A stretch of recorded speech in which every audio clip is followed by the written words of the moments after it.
mentioned branches.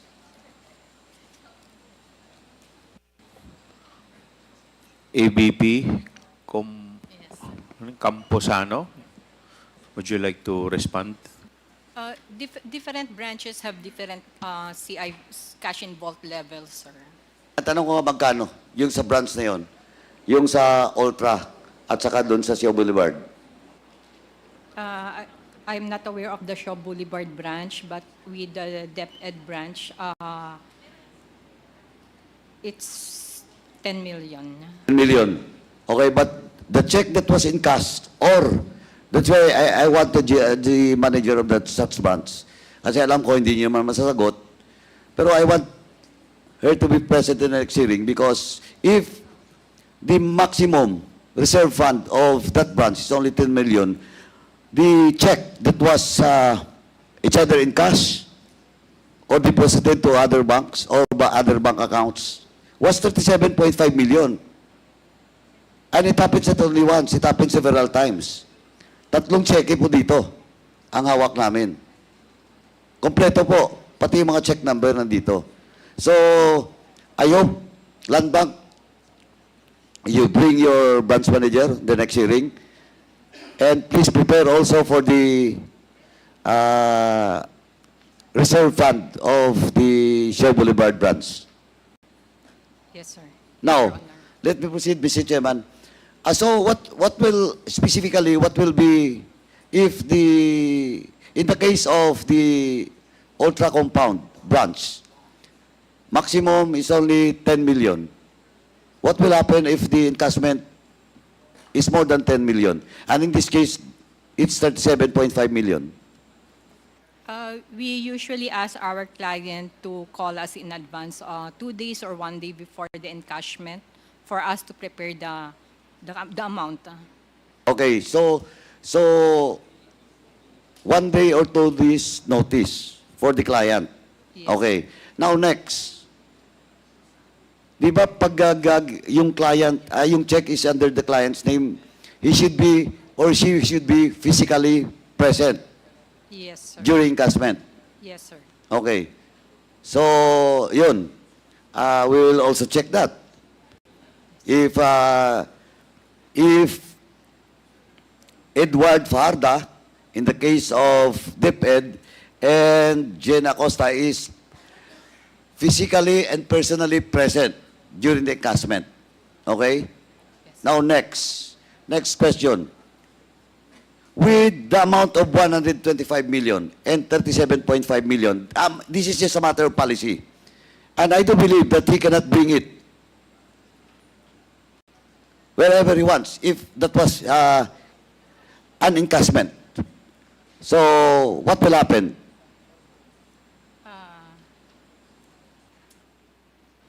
Sir, I cannot understand what. Okay, eto lang po. Do you allow delivery of such amount or big cash amount from if the client requests for it No, to sir. be delivered? No, sir. No.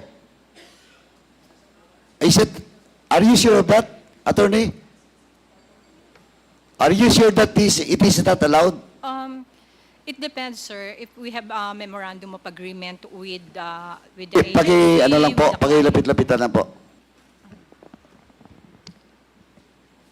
It depends if we have an agreement with the client, if with a memorandum of agreement for delivery of payroll of whatever. Correct. If you have a memorandum of agreement, Yes, sir. correct?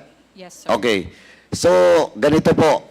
Please submit to this committee because I do not believe that Jen Acosta and Mr. Farda encash that amount, then brought with them to their office or to any place. Diba?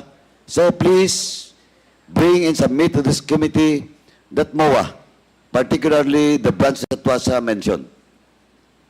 Is the branch allowed to have a MOA with the client with such amount? For example, in this case, 37.5 million in one encashment. And the other is much bigger, 3 times, 4 times. That's 125 million. Do you allow land bank branches to initiate a MOA with your client with such amount of fund? It depends on the agreement, sir, with the branch and with the client. Sandali po. Matter of policy po, ang tinatanong ko. Do the central office of land bank allows? Yes. Kahit anong halaga? Yeah. If there is a MOA, if there is a memorandum of agreement, sir. Hindi nga, yun ang tanong ko eh. Okay, sabihin na natin, may memorandum of agreement. Wala po bang ceiling na amount that you allow the branch?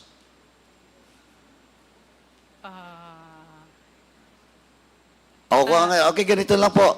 If you cannot answer that, please prepare for it on the next hearing. Kasi yun pong mga tanong kasi, Mr. Chairman, I just want to make it clear why I am asking this question because the banking laws should also be amended, especially the bank secrecy law. Because supposedly, government funds should be exempted. And in the bank secrecy law, there should be a special provision for it. And well, in fact, supposedly, especially government banks, with regards to MOA, dapat po may ceiling. Kasi, alam naman po natin, okay lang yan pag government fund, but if personal fund, eh kung may money laundering, well, in fact, until now, it's still 500,000, di ba? Ma'am? Yes. 500,000 pa rin, di ba? Above 500,000, sir. Above 500,000? 500 lang. 500 lang thousand yung, No, it's above 500,000. if above 500,000, Di ba? Above 500,000. what is the policy? Sir. In the AMLA, sir. Sorry? Pakilapit lang po yung, Any transactions above 500,000 shall be reported to the AMLA. ayun na nga eh. Yun na nga yung sinasabi ko eh. But in this case, kung 500,000 yung maximum, eh, pero yung withdrawal, especially ito, government funds, 37.5 million, 125 million. Kaya nga, Mr. Chairman, again, I would like to reiterate na kailangan talaga ma-revisit yung banking laws and particularly yung bank secrecy law. Kasi this in my 11 years in Congress with regards to investigation, especially the which land bank or government banking institution is involved, lagi po nakatali yung kamay ng Kongreso because of this bank secrecy law. But again, you cannot anymore invoke that bank secrecy law because COA has already submitted all the checks. But I will not ask about the details in the next hearing with regards to how much is the actual bank, yung laman ng bank account ng DepEd or the Office of the Vice President. But I will ask you, how did these transactions happen? Kasi po, unang-una, ang tanong po, ano ba to? Si Edward Farda, cash encashment bang ginawa niya o yung cheque, transfer niya sa ibang bangko? Encashment, sir. Sigurado ka, encashment? Yes, sir. Paano mo nalaman? I was the former branch manager of the DepEd branch, sir. Okay. So ito, alam mo. Yes, sir. Alam mo. So pwede na kitang tanungin ngayon o pwede na o next hearing na? Next hearing, sir. Okay, mabait ako ngayon. Okay, next hearing ha. Magandaan mo, ikaw pala, hindi mo, dapat sana, kaya pala alam mo, yung specific na location ng branch na yun, kasi ikaw pala yung ano dito, branch manager noon. Yes, sir. Kaya alam mo. Yes, So, you're familiar about all these checks. Yes, sir. And how these checks was encashed. Yes, sir. And how was it delivered? The cash. It was not delivered. Oh. Alam mo. Yung delivery from the bank. Ikaw yung branch manager, hindi mo alam how it was delivered. The, the, the cash from our cash center, sir, or the cash for the ano No, for for example, we're talking about the first check, 37.5 million. Ang bangko niyo ba ang nag-deliver? O, Over the counter. o binitbit ni Farda? I think the question, ma'am, is how it was encashed. So kung paano po ba to over the counter? Yes, sir. So isang bagsak, magkano pong amount yan, Congressman? 37.5 million. So yung 37 po ba, in over the counter yung pag-encash? Yes, sir. On the same day? 37 was released, 37 million Yes. pesos was released. Yes, sir. Okay. Sigurado ka ba, ma'am? Yes, sir. Okay, so all four, 3 ba or 4 checks? 3 checks. Ganon ang ginawa yung 37.5 million? I will have to check first. Oh, tama I si cannot attorney. recall how many checks Oh, was you encashed. should recall. Kasi pupunta tayo dito hanggang dun sa kung kailangan namin ipasubuin na yung CCTV nyo. Papasubuin na namin. Ang tanong po ni Congressman Paduano, on 3 occasions, 3 cheque po kasi yan, 37.5 million. Ito po ba 37.5 million in cash over the counter on the same date? I mean, 3 separate dates. Ma'am, ganito lang po.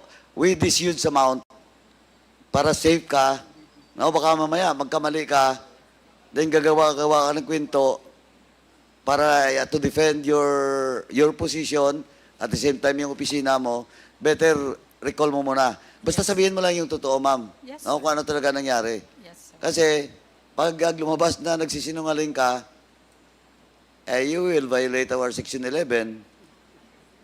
Alam mo na yon. Alam mo yon, yung Yes. consequence. Yes, sir. Okay. So, siguro, better prepare na lang po for the next hearing, no? Yung mga possible questions.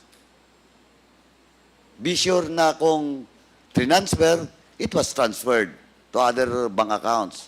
Kung pinangkas at hinatid. Diba? Or, pinangkas, binitbit ni Edward. Tama? Yes, sir. Okay. So, for the meantime, Mr. Chairman, yun lang muna. I think I have already called the attention of the BTR and May kumuha sa akin. sorry. Sandali. Eto, boss. Eto. Mr. Chairman, last na lang pala po, baka makalimutan ko lang. So, okay na ako doon sa COA, next hearing na lang, at saka sa Land Bank, no? Pakidala na lang po. Kung hindi mo ma-recall talaga, pakidala ng teller mo. The time. Because this amount, 37.5 million, pag sinabi mo hindi alam, mabuti sinabi mo, alam mo. Kasi I will not believe in you na hindi mo alam because ganito kalaki, dapat alam ng branch manager, di ba? Okay, anyway. Ganito na lang po. Chairman, maiksi na lang po ito. Yes, please continue. I'd like to take this opportunity because Miss Catalan is present. Yes, Your Honor, she's present. Rauna Catalan from DepEd. Please. Miss, Please take your seat. Miss Catalan, for the information of everyone and the chair and this honorable committee, siya po yung isa sa mga pumirma as the head of the accounting department unit. Comsec, nakapag-oath na po ba si Miss Catalan? Ma'am? Miss Catalan, nakapag-oath na po ba kayo? Last hearing, nakapag-oath na? Okay. Yes, please continue, Congressman Paduano. Ma'am, are you still with the DepEd? Yes, Your Honor. And please tell us about your present position in DepEd. I've been the chief accountant since 2010 Until now? until now. Until now. So, you're aware of this liquidation report that was submitted by COA to this committee. And your name was affixed in this liquidation report. And you have a signature on this liquidation report. Yes, sir. So you're aware. I am aware of the face copy of the liquidation report, but the supporting documents were not presented to me. So it was not presented to you, you just signed it? It was, You're the chief accountant? yes, sir, but it was just a formality that it should be covered by the liquidation report. No, but supposedly you're the chief accountant, you have checked. But per joint circular, sir, it was stated that the liquidation report plus the supporting documents shall be submitted by the disbursing officer direct to the ICPAO without any presentation to the chief accountant. Yung ICPAO po, saan po department under yun? COA, yung Intelligence and Audit Office ng Intelligence and Confidential Funds. COA, do you confirm it? CR break lang po si Attorney Camora, sir. So, okay. We'll wait for Atty. Zamora. So, ma'am, are you telling this committee na ministerial lang yung sa'yo? Come again, sir. Are you telling us na ministerial lang po kayo? Pumirma kayo dito without looking at the liquidation? Honestly, yes, sir, I will say yes. Oh, di may problema. Because if ever a case will be filed against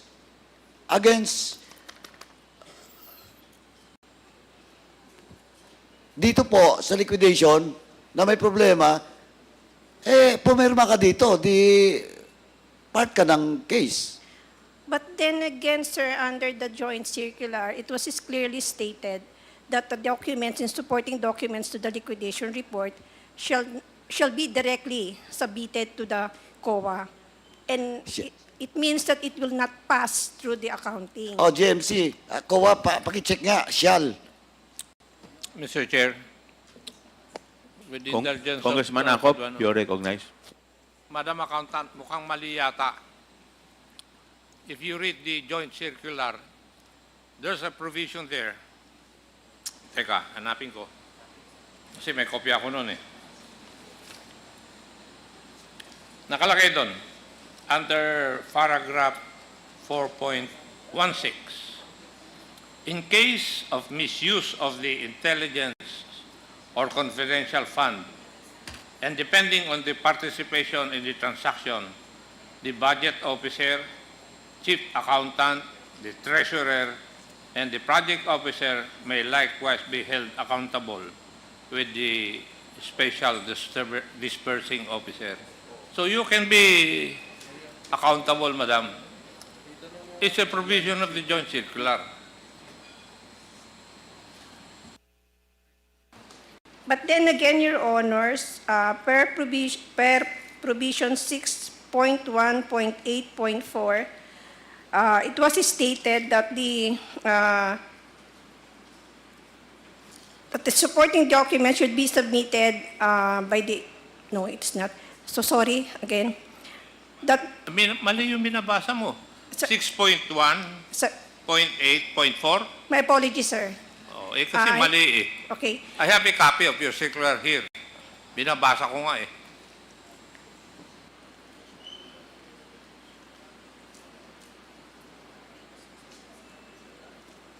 So it was under 6.2, the liquidation of the cash advance. It was stated under 6.2.2, all cash advances for CF and IF shall be liquidated within 30 days after every quarter and from the approved date, target date of completion. Submission of the liquidation report duly signed by the head of agency or SDO, approved by the head of agency, together with the supporting documents under section 6.2.3 hereof and listed in the covering transmittal letter of the LR. This shall be submitted directly to the ICPAO in a sealed envelope with a visible label confidential for ICPAO only through any of the following: registered mail courier and authorized licensed officers. So under this provision, it was clearly stated or implied that the documents didn't pass through or were not reviewed by the accounting office.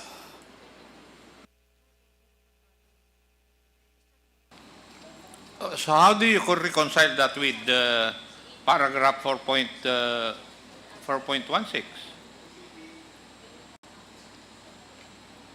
Sige nga.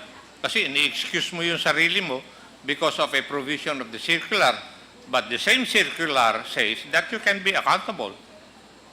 How do you reconcile that?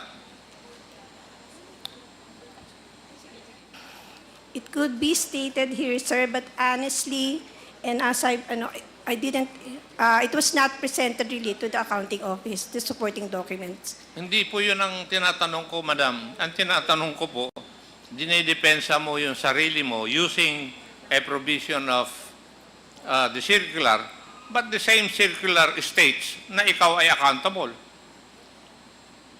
How do you reconcile that? Kasi nasa akin yung kopya ng circular ninyo, ng COA, eh. Kaya nga ako nag-intervene dahil ini-excuse mo yung sarili mo sa liability. Pero the circular says that you can be liable.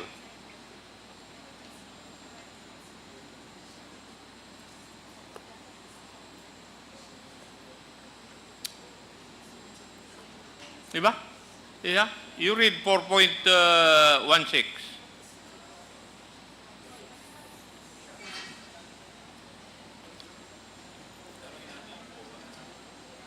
Wala pa yung COA, eh. May we know from the representative of COA to be clarified as on the matter? Your Honor, based on the documents from our confidential team, the liquidation report that was signed by Ms. Catalan, certified supporting documents complete and proper, as the accounting unit. But then, if looking at the joint circular, it's stated there that the liquidation report in Annex E should be signed by the SDO, the accounting unit, or the SDO, meaning SDO Special Disbursing Officer who was given the cash advance of the confidential fund, the Special Disbursing Officer. So if she was not the SDO, Ano po yung sinicertify ng accountant? when she signed the liquidation report of the 37.5, Certifying that? the supporting documents complete and proper. So, paano po ninyo sasabihin na complete kung hindi naman niya nakita? Could you please clarify us? Paano niya sasabihin na complete ang isang dokumento kung hindi naman niya nakita yung loob? Ms. Catalan, Parang hindi po yata match. Your Honor, it has to be Ms. Catalan who will answer such. Ma'am, how can you certify something as complete and proper if you did not verify what is the content of the documents? Sir, it is a standard procedure that every liquidation document should be covered by a signed No, but liquidation. that is common sense eh. Yes, sir. But Paano po kayo magse-certify ng isang dokumento na complete and proper nang hindi nyo nakita? Hindi po ba kayo nagtaka na nagse-certify kayo ng isang dokumento na complete and proper pero hindi nyo naman nakikita yung laman ng loob? unfortunately, that was the case, sir. Did you bother to ask the legal department or the COA na bakit kailangan dumaan pa po sa inyo? bakit nyo kailangan i-certify ang isang bagay nang hindi ninyo ini-inspeksyon o tinitingnan? It was one of the requirements, sir, and I was made to sign that document, unfortunately.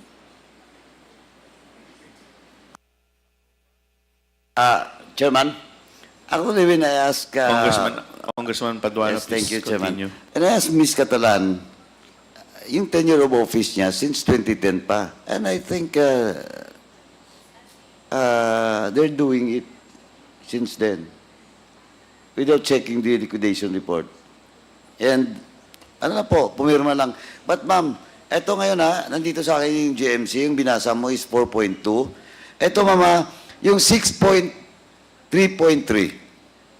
Ito specific mandate of each and every officials which covered by this GMC. Ito, 6.3.3, the agency accountant. It's you, ma'am. Tama? And look at 6.3.3D, paragraph D. You are mandated to submit all disbursement vouchers for cash advance for intelligence and confidential activities / projects, with complete required supporting documents within 7 working days from release of the check. Oh. Hindi mo pwedeng sabihin na you're not accountable. Hindi mo rin pwedeng sabihin na diretsong ibigay sa COA. Because malinaw po sa mandate mo that you have to submit disbursement vouchers, confidential activities and projects with complete required supporting documents. Oh, within 7 days. And I respond, Your Honor. The 6.1.8.4 pertains to the pre-audit of the cash advance. I'm telling about, no, that is not 6.8.4. I'm saying about the 6.3.3B. 6.3. Inconsistent with the provision that was read by Chairman Akop. Your mandate.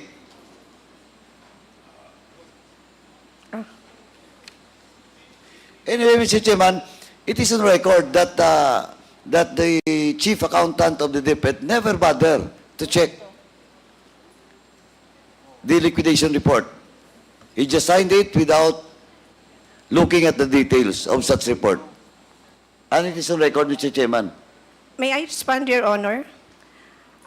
This is the first time that we have encountered cash advances for confidential fund. But for the regular cash advances for regular funds, we always ensure that the documents attached to the liquidation of the cash advances were complete. But again, for this, this is the first time that we have encountered these cash advances for confidential fund. And the procedure seems quite different, actually, and honestly.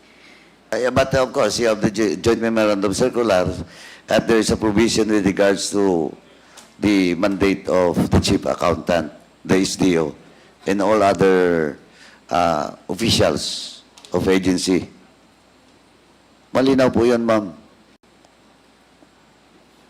So, I think once again, Mr. Chairman, it's like to put on record na inamin po ng chief accountant ng DepEd na she never bothered to check the authenticity, the correctness of such liquidation report, Mr. Chairman. Sir, Excuse me, Your Honor. Yes, ma'am, please. May I correct the word "not bothered"? That I did not bother to check the completeness of the documents.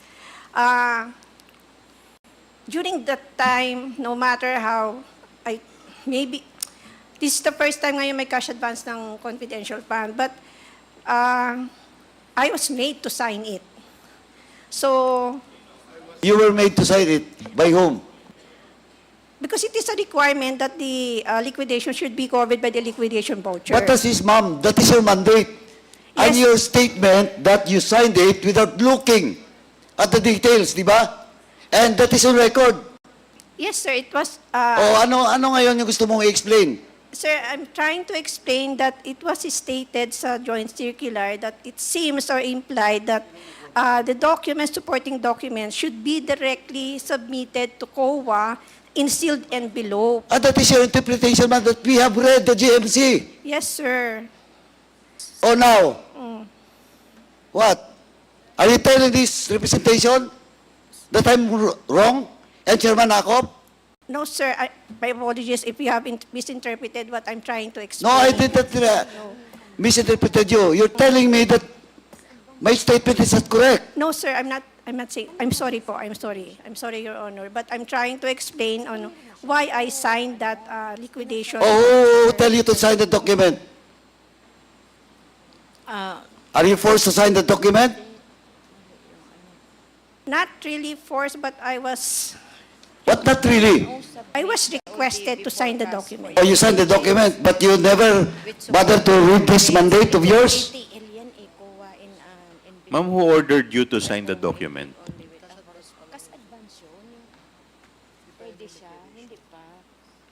Who ordered you to sign the document? Not really ordered, but I was requested by... Yes, who requested you to sign the document? By ASEC Shine Paharda. Sino po? Si Assistant Secretary Shine Paharda. Sunshine Fajarda. Okay.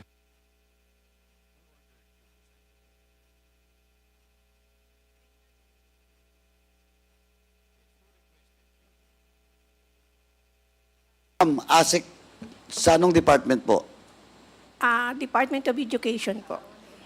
Ano, specific na ano niya, position? Office ng Secretary. The office of the secretary. But he was not the signatory of this document, di ba? Only her husband. Tama? It was... Edward Farda signed it. BP signed it, and you signed it. But you were requested by Ms. Farda? Yes, sir. Oh, Mr. Chairman, all the more that we have to, Ms. Sunshine Farda should be present in the next hearing. Para po patutunahanan yung statement ni Ms. Catalan. Sabihin na natin, you were requested to sign it. So why did you sign it? As per request of Ms. Farda? Yes, Your Honor, because it is needed as a covering letter or covering document to the liquidation documents, supporting documents. Oo nga, pero sabi ko na nga, kaya nga statement ko kanina, you don't even bother to check. Pumirma ka lang. Di ba? No, it's either it's your lapse or you were forced to sign it without checking all those liquidation report. Di ba, ma'am? Yes, Your Honor. O, ano bang tama? Nagkamali ka lang? Nakaligtaan mo i-check? Or you were forced to sign it without checking the liquidation report? It's hindi po nakaligtaan, but it is a needed document in the submission of the liquidation. Of course, I know it. It is needed, you have to sign it. But ang question is, siyempre accountable ka, ma'am, because of your mandate and your position, di ba? Now, sabi ko na, nakaligtaan mo or you were forced? I was requested, sir. Hindi nga. Saan ba? Nakaligtaan mo or you were requested? You were requested na pirmahan ka agad without checking the liquidation report? Yes, sir. O, di, Mr. Chairman, again, kung anong mga word gamitin, requested ba o she was forced to sign it without checking the liquidation report, ganun pa rin yun. Di ba? Ganun pa rin yun. Ma'am, meron po akong isang tanong. Nakakatanggap po ba kayo ng envelope kay ASEC Paharda? Yung totoo po, ma'am. Remember, you are under oath. Aside from your allowance, from your regular budget, nakakatanggap po ba kayo ng envelope just like Yusek Mercado and Director Osias from ASEC Paharda? Yes, sir.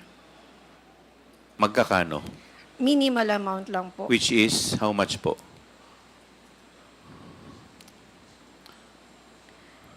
not even, ano, Magkano po? it's 25,000. 25,000. How many times po? If you could recall. 9?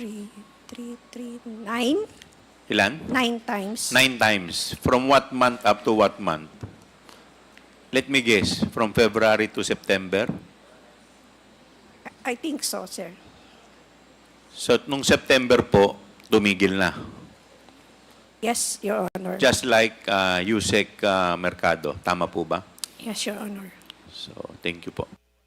Mr. Chairman, lastly, I'd just like to manifest, Mr. Chairman. Mr. Chairman, can I, last Yes. na lang po. Ma'am, actually, ma'am, talagang naawa din ako sa inyo. Kasi, tingnan mo, accountable ka dito. Eh, sabi mo kanina, ni-request ka. Pero, ang labas pa rin, ganun eh. You were requested, but, tapos, medyo kalakaran na may lagayan sa loob. Kaya nga ako, ma'am, I want to just express my sympathy to you. Naawa talaga kami sa inyo. Napipilitan kayong permahan yung isang bagay na hindi tama. Ngayon kung may kaso, pag lumabas yung NDA, yung finality nun, tatamaan kayo dyan. Ano process? Ako, Mr. Chairman, sabi ko nga, naawa lang ako dito sa mga officials ng DepEd pag ganito yung kalakaran. Ngayon, 2 na. Baka sunod, hindi lang 2. Di ba? Kaya, Mr. Chairman, at least ngayon, umamin na si ma'am, tama na ako. Okay na ako, Chairman. Thank you. Mr. Chairman. Yes, Senior Deputy Speaker, Don Gonzales, you're recognized. Ma'am, Mr. Chairman, I'd like to address my question to Ms. Catalan, ma'am, the accountant. Ma'am, Mr. Chairman, siguradong dumaan sa iyo itong cheque na to, di ba? You're the accountant. Yung 37.5 million. Tama ho ba?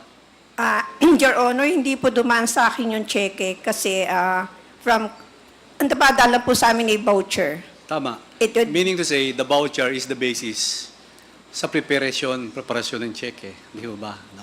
Yes, Your And Honor. definitely, there is a date put in the voucher and they will follow that date in preparing the check.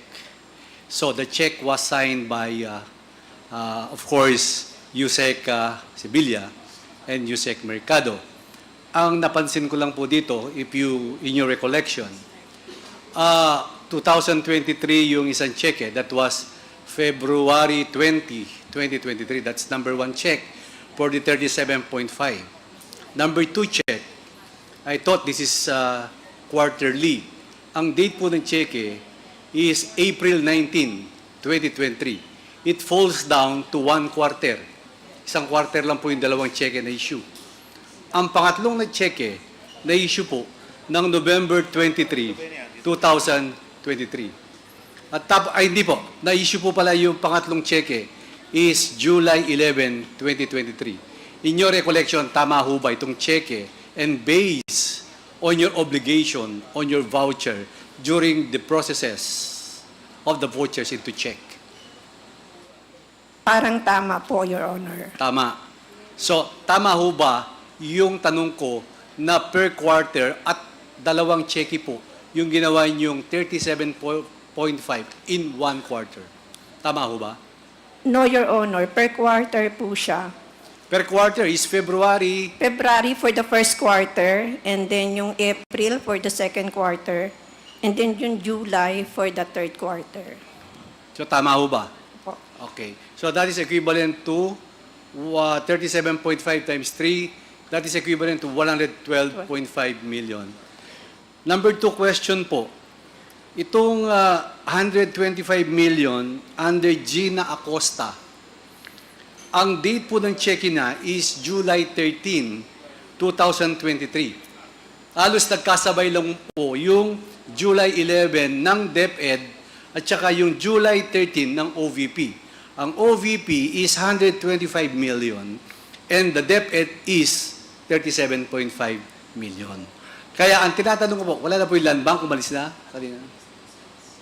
Umalis na po yung tika land bank.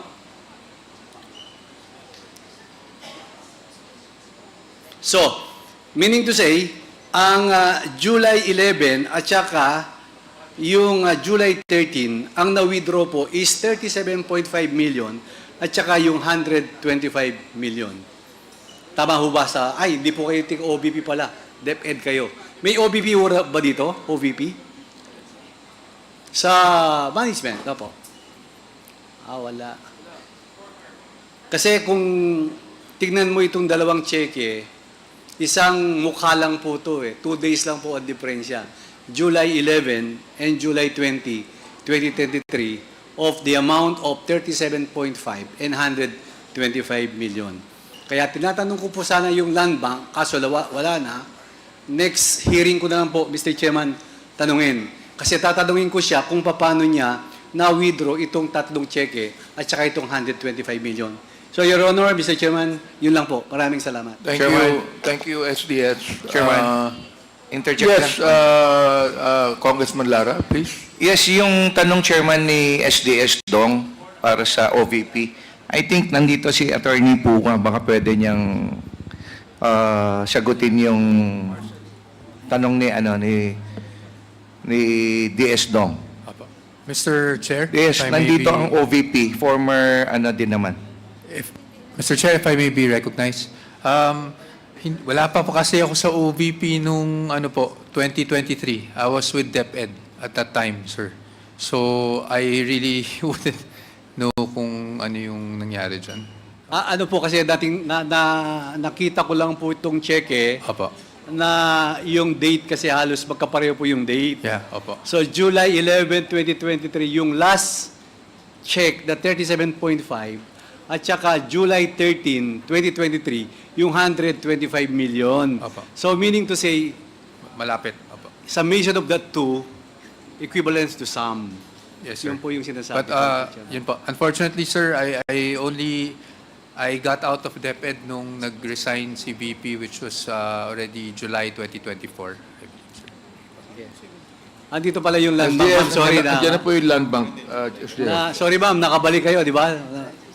Magtatanong ko lang sana kung itong Edward Paharda, kasi po ako nagtanong to last hearing, di ba yung cheque, papaingkas, ikaw yung branch manager, di ba?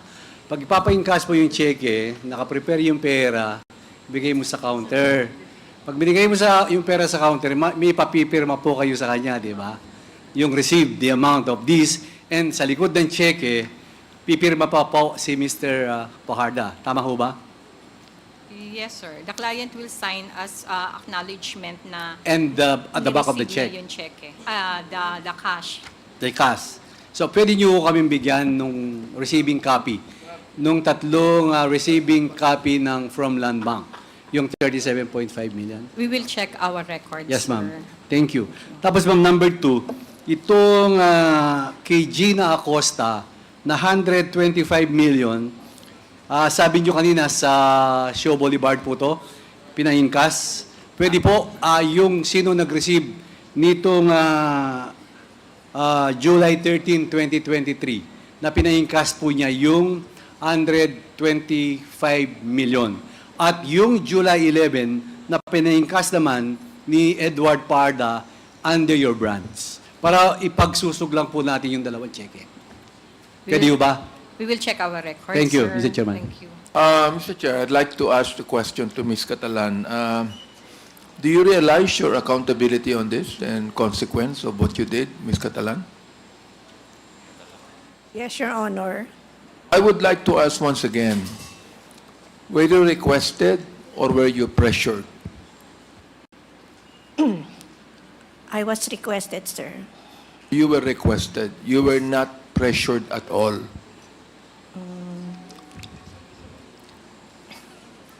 Come on, tell us the truth here. I was requested, sir, in a nice way. Thing is this, you received an envelope 9 times, am I right? Yes, Your Honor. Is that not a form of pressure? Honestly, sir, the first time I met or I talked with... Have you ever asked why are you being given an envelope? Yes, sir. I asked her.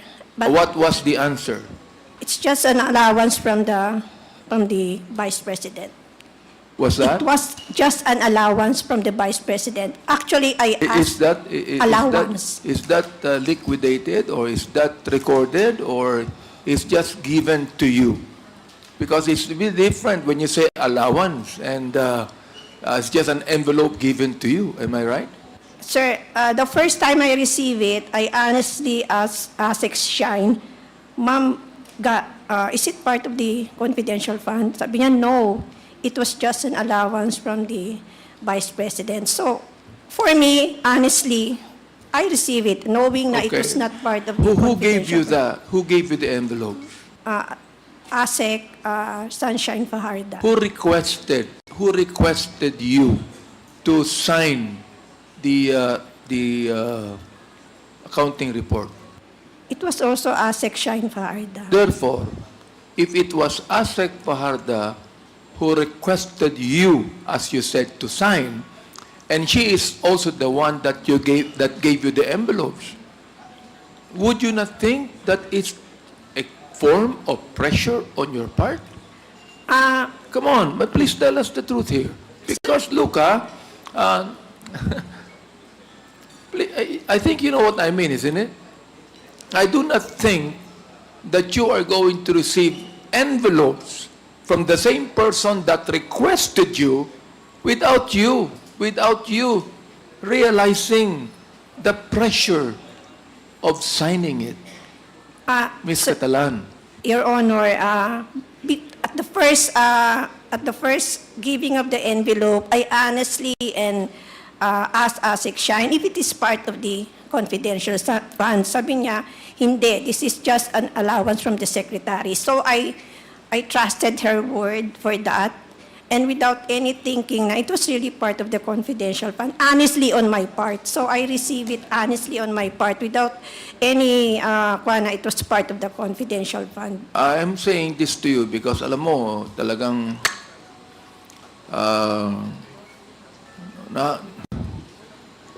my heart goes out to you, Ms. Catalan.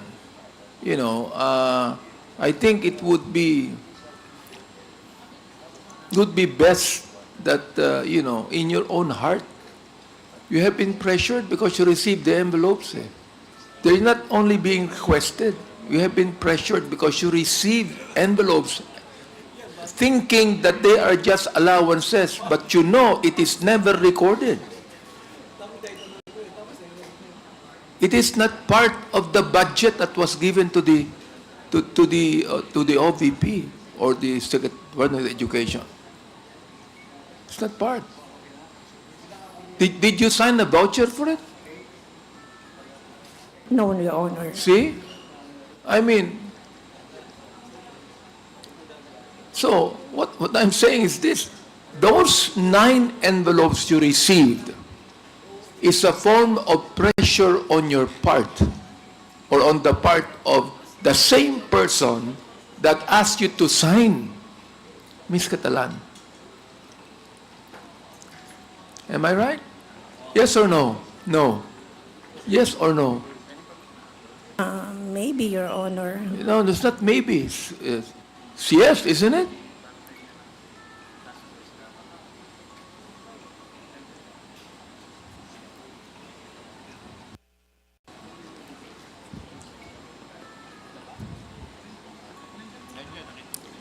Am I right? Maybe, Your Honor. Am I pressuring you now? Am I pressuring you now? I'm so nervous right now, Your Honor. Mr. Chair. The Chair would like Mr. to Chairman. recognize the presence of the Honorable Jude Asidre, the Deputy Majority Leader from Tingog Party List. Mr. Chairman, Yes, this Congressman will be Paduano. my last manifestation, Mr. Chairman. Just I want to put in the record that in today's hearing, Ms. Catalan, the head accountant, chief accountant of DepEd, admitted that indeed he was, as the term being used by her is being requested to sign, but of course, tumanggap din po ng extra si Miss Catalan. Now, but on the previous hearing, Mr. Chairman, I just want to put in record that it is not only Catalan na tumanggap ng ang sobre. Attorney Restio Ocias also admitted. Now, even Attorney Michael Wesley Poa, nandito ngayon, admitted also, but that was December, only December. But he still admitted that he received some amount from the Vice President. And of course, Miss Gloria Jumamil also, Mercado. Si Ma'am, bit-bit niya pa yung mga sobre, no? Yung original na mga sobre. At nandito ngayon, no? In possession natin. And of course, lahat na to is galing from Miss Sunshine Farda na heya ni BP at the same time asawa nung SDO ng Office of the Vice President in relation to confidential fund. So as of now, apat na po ng mga officials ng Vice President na umamin na tumatanggap po ng sobre galing sa Vice President. Thank you, Mr. Chairman. That's all. Mr. Chair? Congressman Sia Alonso. I yield to the senior. Yes, I just have a few with the questions, but I yield indulgence to. of, Congressman But I yield Sia, to Chairman. The chair would like to Romualdez. recognize Congressman Ako. Thank you. Madam Catalan, dadagdagan ko yung pagka-nervyos mo.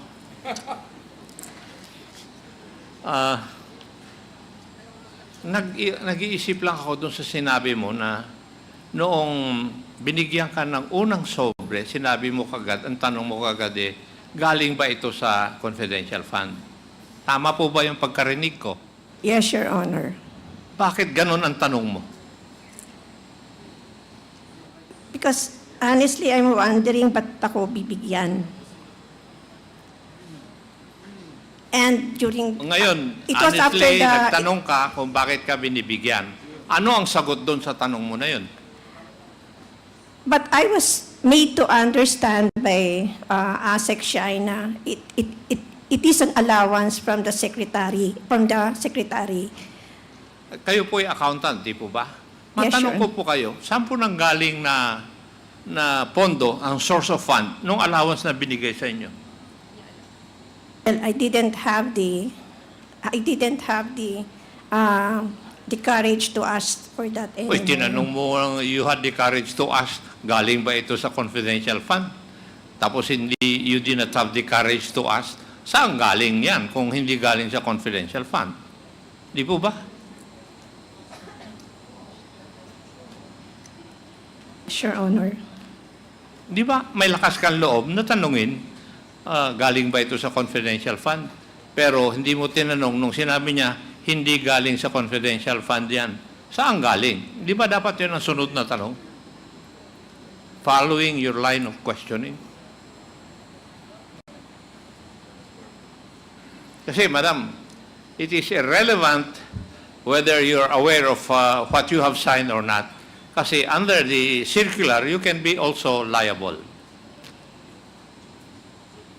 You cannot escape that. Kasi sa dami ng inimbestigahan ko, basta nakikita yung signature na nandun yung signature, papailan ka ng kaso ng investigador. Di ba? Kaya nagkukuhan ako dun sa kwan You were brave enough to ask kung galing sa confidential fund. Kasi nasa isip mo na dun sa pinirmahan mo, dun manggagaling yung pondo na binibigay sa iyo as an allowance. Di ba? Yun na napasok sa isip mo na binigyan ka ng allowance sa pagpirma mo dahil sa confidential fund, sa pag-clear o liquidate ng confidential fund. Di ba, Iha? Yes, Your Honor. Yes. And you didn't know that because of your signature, pwede kang lumubog. Tama? Iha? Yes, Your Honor. Sige. Thank you, Mr. Chair. Thank Mr. you. Chair, with the indulgence of Congressman Adjong, in Congressman relation to Abante, what you are recognized. Congressman Akop said, I remember some years ago, Mr. Chair, that when the Vice President was still in the DepEd, that there is a rule that she made, no gift policy. Am I right, Attorney Poa? Yes, Your Honor. That is correct, Your Honor. That's the rule. No gift policy. Do you remember that, Ms. Catalan? Yes, Your Honor. So why is she giving envelopes? If the rule in her office is no gift policy. Therefore, even the Vice President would think that whenever a gift is given, that's bribery. That is subtle bribery. Ms. Catalan.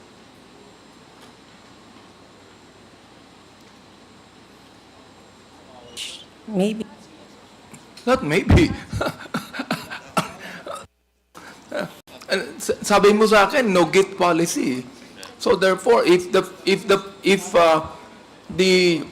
Vice President said that there is no gift policy, therefore she is trying to avoid any kind of a bribery or a corruption in his part. Attorney Powa, can you please, do you believe that? Well, yes, I do believe that, Your Honor, because even as OSEC, when I was in OSEC, no gifts talaga kami from anyone. No gifts. No gift policy was in place. So,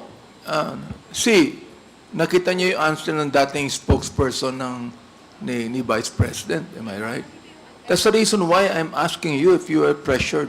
Siguro kinakailangan, sabihin mo na rito sa amin, you were pressured because of the allowances given to you. Oo. Hindi nyo na kinakailangan pagtakpan pa yung nagbigay sa iyo eh.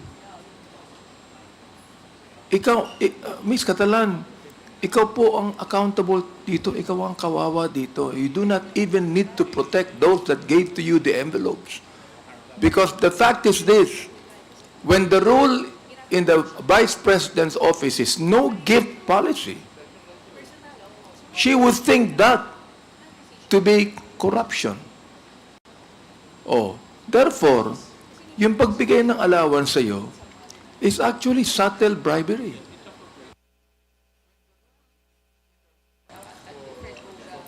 Hindi po ba?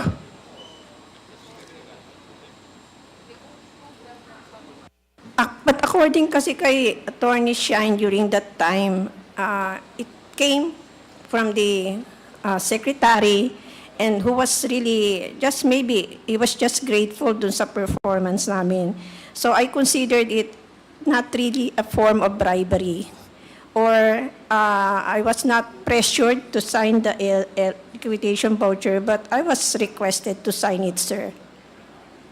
I'm not going to, in any way try to convince you otherwise, Ms. Catalan.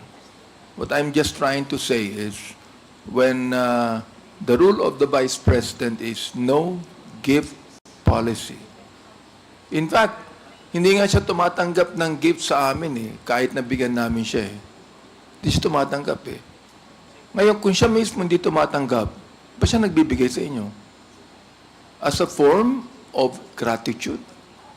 That's your duty, Ms. Catalan. Whether there is no envelope given as a form of gratitude, it's your duty to do your job. Am I right? Yes, Your Honor. That's what I'm saying. Mr. Congressman Sia, you're recognized. Thank you. Thank you, Mr. Chair. Just like to do some follow-ups on the questions of Chairman.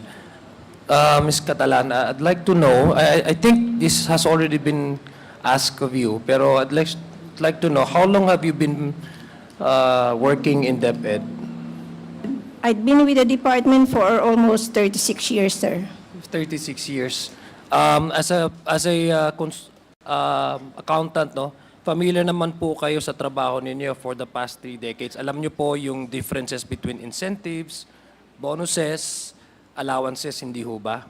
Yes, Your Honor. And when you say bonuses and all of these categories, meron pinagkukunan po ng pondo dyan, di ba? Nakalaan naman po yan, no? Yes, Your Honor. Can you enlighten me po, because according to your responses, you treat this regular, I don't know how to label it, but as a gift, no? Just for the lack of a better term, kasi hindi mo po ma-pinpoint kung saan talaga galing yon. Pwede niyo po sabihin, clarify sa amin kung based on your experience, kasi alam naman po natin may mga bonuses yan, di ba? Sa mga regular employees. In fact, before the end of this year, mayroon talagang bonus packages yan binibigay. And mayroon namang incentives, no? Can you at least distinguish based on your work, job description on how you appreciate the differences of this? Pag sinabi mo pong allowance, saan regular na kinukuha na pondo yan? Normally, sir, pag regular po siya at saka yung normal siya sa appropriation or standards appropriation sa personal services ng agency. Okay, sa personal services. Pag sinabi niyo pong mga incentives dun sa mga empleyado, because I believe there are also some employees who have, gone beyond what is expected of them, exemplary yung kanilang mga tinatrabaho, kaya nabibigyan sila ng incentives noon. Meron din ho kayong ganyan at saan po nakukuha din ho yan na category? Sa DepEd, there was no line Wala item po. for incentives. Walang incentives. So what about bonuses po?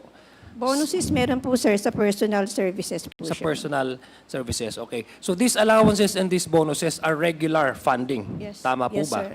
O, kasi Yes, alam Your niyo po Honor. pinagkukunan. So would you say po itong experience niyo for the past 36 years, has there any instance where a former or previous secretary have also done similar gifts or allowances, as you may call it, prior to the one that is now, but prior to the incumbency of then Secretary Duterte? No, Your Honor. Okay. So, would it be safe to assume, Mr. Chair, that this is something irregular? Kasi ang sabi niyo po, the allowances and as well as yung mga bonuses are regular fundings. There are line items under your budget, kasi accountant kayo, at doon nakukuha. So it's a regular funding, no? According to you, there has never been for the past 3 decades of your work, your stay in DepEd, there has never been any instance where there's an administrative policy of your department that says pwede kayong magbigay regularly ng mga sobre sa mga empleyado. So that's sometimes something irregular, hindi ho ba?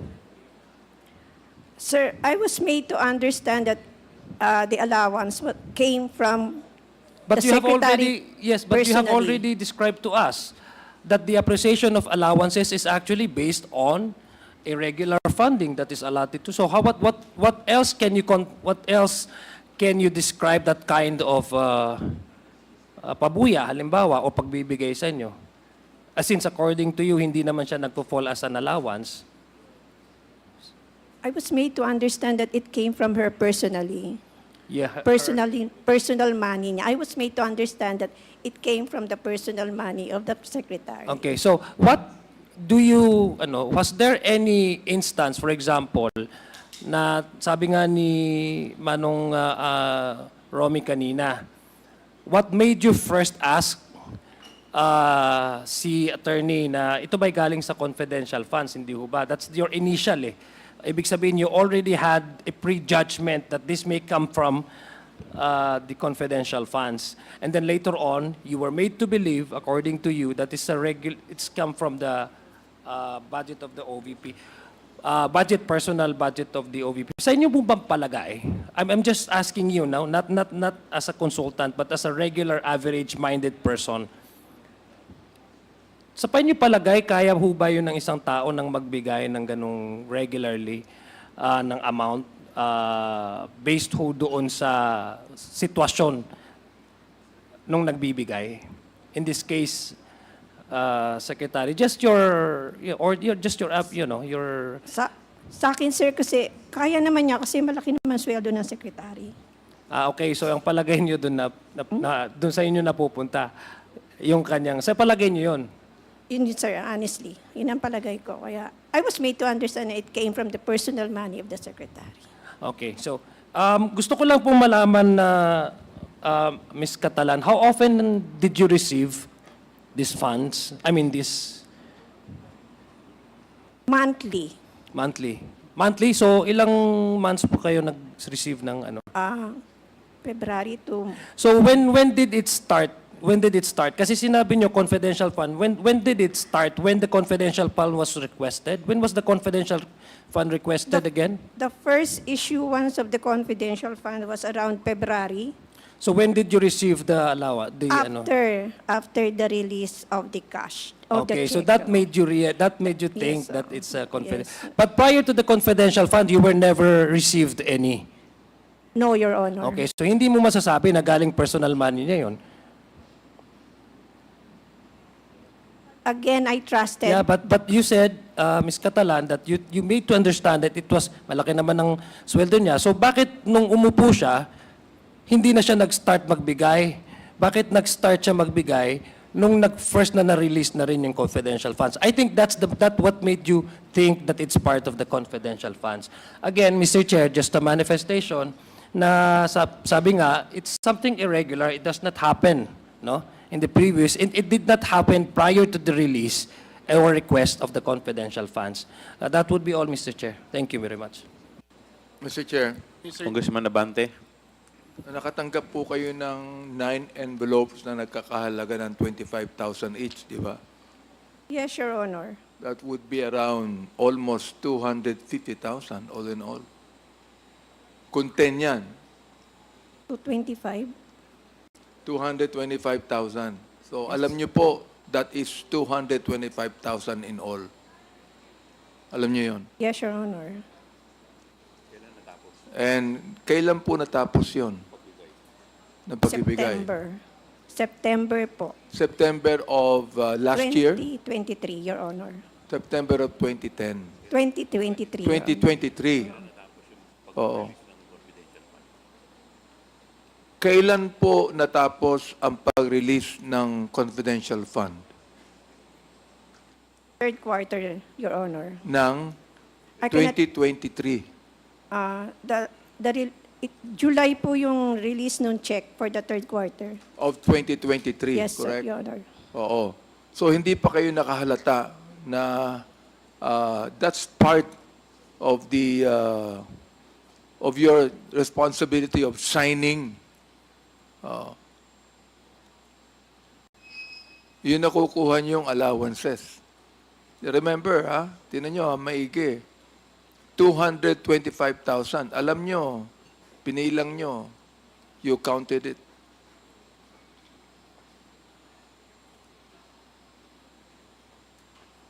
Sa Che, yun lang po. Your Honor, may I be recognized?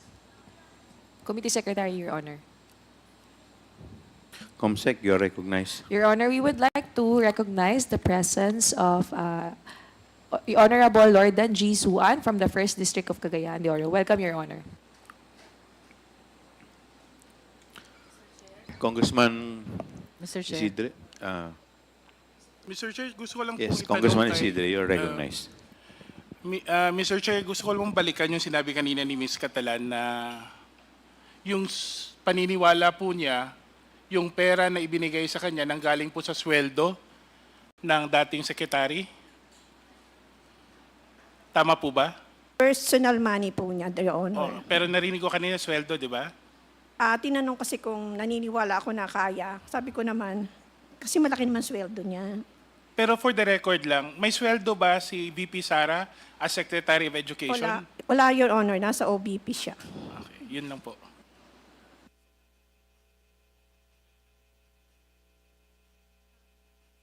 Wala na?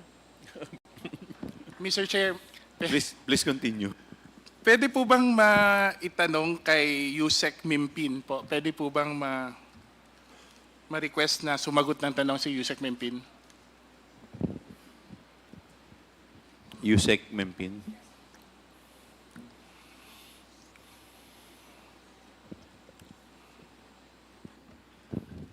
Yes, Mr. Chair. Thank you po, Mr. Chair. Mr. Chair, ano po yung designation ninyo ulit sa DepEd? Former USEC for admin po. Pero ngayon hindi na po kayo USEC for... No more, sir. Kailan po kayo na-appoint at kailan po natapos? I was appointed as USEC June 21, 2023, sir. June 21, 2023 23 po, sir. at natapos po? July 19, the effectivity of the resignation of the Vice President as Secretary of DepEd, Mr. Chair. Mr. Chair, curious lang po ako kasi I sit po in the MSGC ng Armed Forces of the Philippines at ako po'y medyo curious sa situation na isang dating militar po ay ma-appoint po sa Department of Education. Is there any circumstance leading to your appointment? Parang, paano kaya na-consider? Sa tingin niyo po ba trust and confidence ang rason bakit kayo na-appoint as Undersecretary? Yes, Your Honor, Mr. Chair. So, ibig sabihin, matagal niyo na hong kilala, Mr. Chair, ang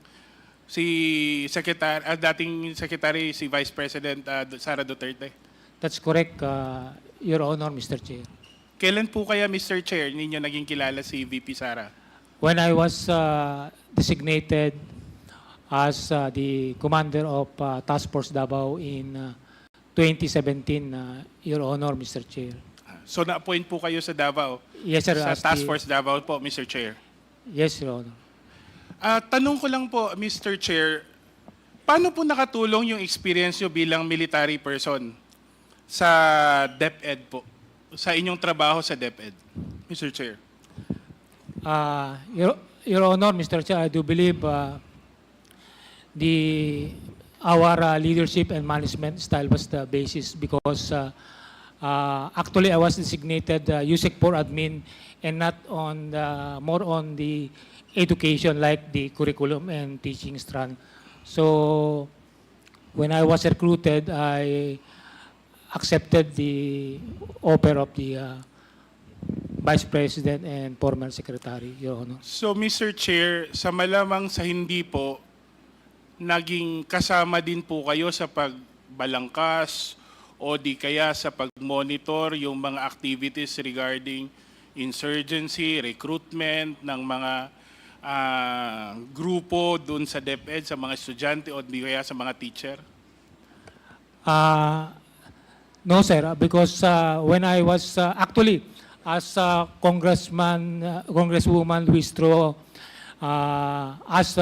during the last hearing, I was also prior to my designation as USEC for admin, I was recruited first as consultant because I just retired from the military service January 28 of 2023, and most of the commanders or the field unit commanders are my colleagues. So that's, I do believe, the advantage that I have in terms of collaboration with the security sector, Your Honor. So, Mr. Chair, would you, with Yusek Mimpin, categorically say na you had no participation whatsoever in all these activities related to intelligence operations within the Department of Education? Yes, Your Honor, because there's no, in the mandate of the USEC for administration, there's no tasking or function about coordination with other agency. I do believe it's the purview of the operational strand because they are the one directly supervising the divisions and districts and even down to the school, Your Honor, Mr. Chair. Naitanong ko po to, Mr. Chair, kasi kung titignan natin, hindi ho birong halaga ang itinilaga ng DepEd, Mr. Chair, sa mga confidential activities, lalo na itong mga purchase of information. Since you mentioned that you were working with the divisions and the and the regions, Mr. Chair. Ang tanong ko lang po, may data po kaya from the regional or division offices on the recruitment of students or teachers by subversive organizations? Personally, sir, I do not have the information, but as the armed forces have some based on their intelligence report, they do have some data on recruitment, but to the specific, I don't have the information, Your Honor, Mr. Chair. But on its own, DepEd, did they undertake any investigation or study in order to establish for a fact, even as to the extent of the prevalence of subversive organizations within the department or within the school system? I was not aware if there's any study made prior or up to now, because it's the purview of the operations. Maybe the USEC for operation could give us answer your question, Mr. Chair, Your Honor. Mr. Chair, baka pwede pong sagutin ni USEC po. Meron kayang study na ginawa ang DepEd na mag-i-establish po to the extent ng prevalence nitong mga subversive organizations within the school system? Yung sa personal knowledge ko po, meron pong mga collaboration, no, at that time when I was there with NICA, NTFL, CAC. I got for a previous budget hearing wherein I mentioned nga na there were X number of schools in Metro Manila with recruitment. I believe the information actually came from NICA and CR.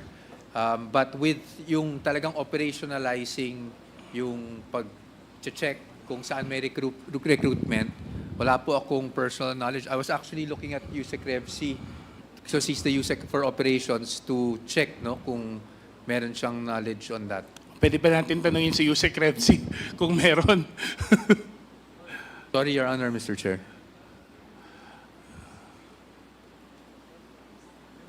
Good afternoon, Mr. Chair, Your Honors. Yusek, then, what's your name again? Yusek Revsi Escobedo. You're recognized. Yeah, thank you, Mr. Chair. Your Honors, with regard po regarding sa data, kami po ay nakikipag-collaborate and ask for some data with NTFL, CAC, and NICA because with regard dun sa pangangalap ng data about these organizations above ground and underground, wala po kaming capability and competence to do that. So there is no way that DepEd would have the competence, Mr. Chair, to gather the data, to ensure its accuracy, or even establish its relevance. You were totally dependent on the information provided by NICA and LTF-LCAC. Yes, Your Honors. So if that's the case, Mr. Chair, what's the basis for having appropriated this big amount of money when there is no way that the department will establish it internally? Di ba? Yun ang tanong ko, Mr. Chair. Paano po nakapag-desisyon ang Departamento ng Edukasyon na maglaan ng ganitong kalaking amount ni wala namang pamamaraan internally ang Department of Education to understand or to establish lang naman the extent of subversive activities. Kasi kung wala pong ganong basihan at ang information lang ho ay nanggaling sa NICA at sa LCAC, di ba dapat mas tama na sila na rin din ang lagyan ng pondo kaysa sa Department of Education, Mr. Chair? Yusek Minpin?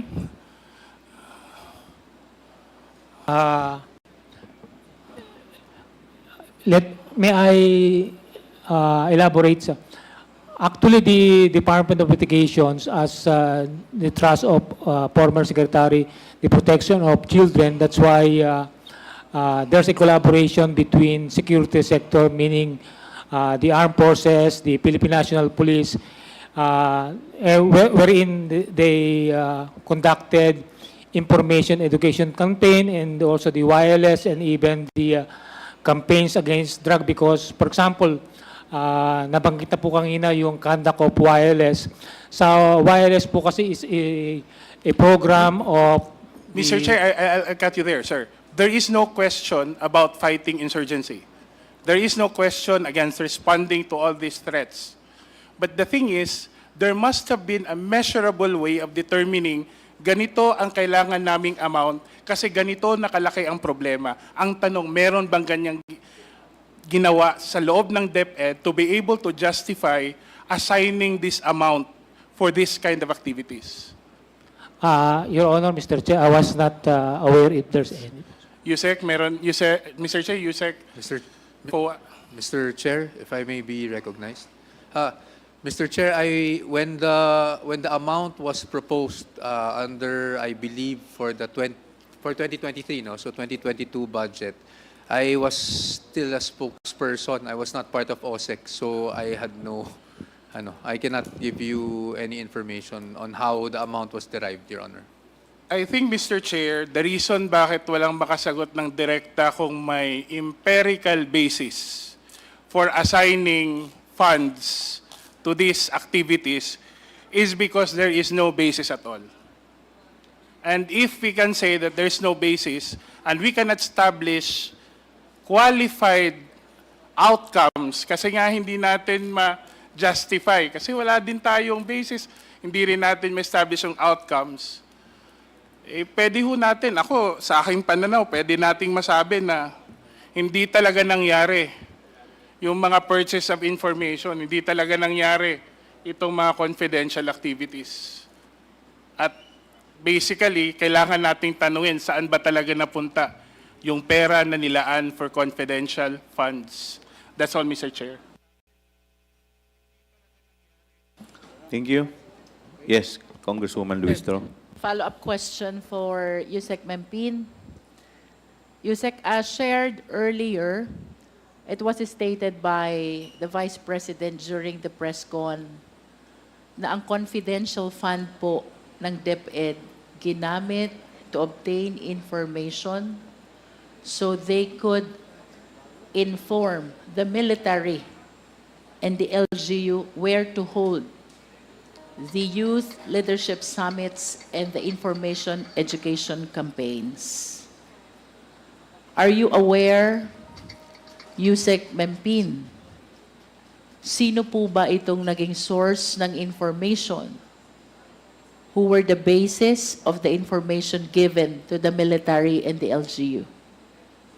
Mr. Chair, Your Honor, I have no personal knowledge as to the person or groups of person that provided the information. I understand, Yusek Mempin, that prior to your appointment as Yusek for Administration, you were hired as consultant for security services. Tama po ba?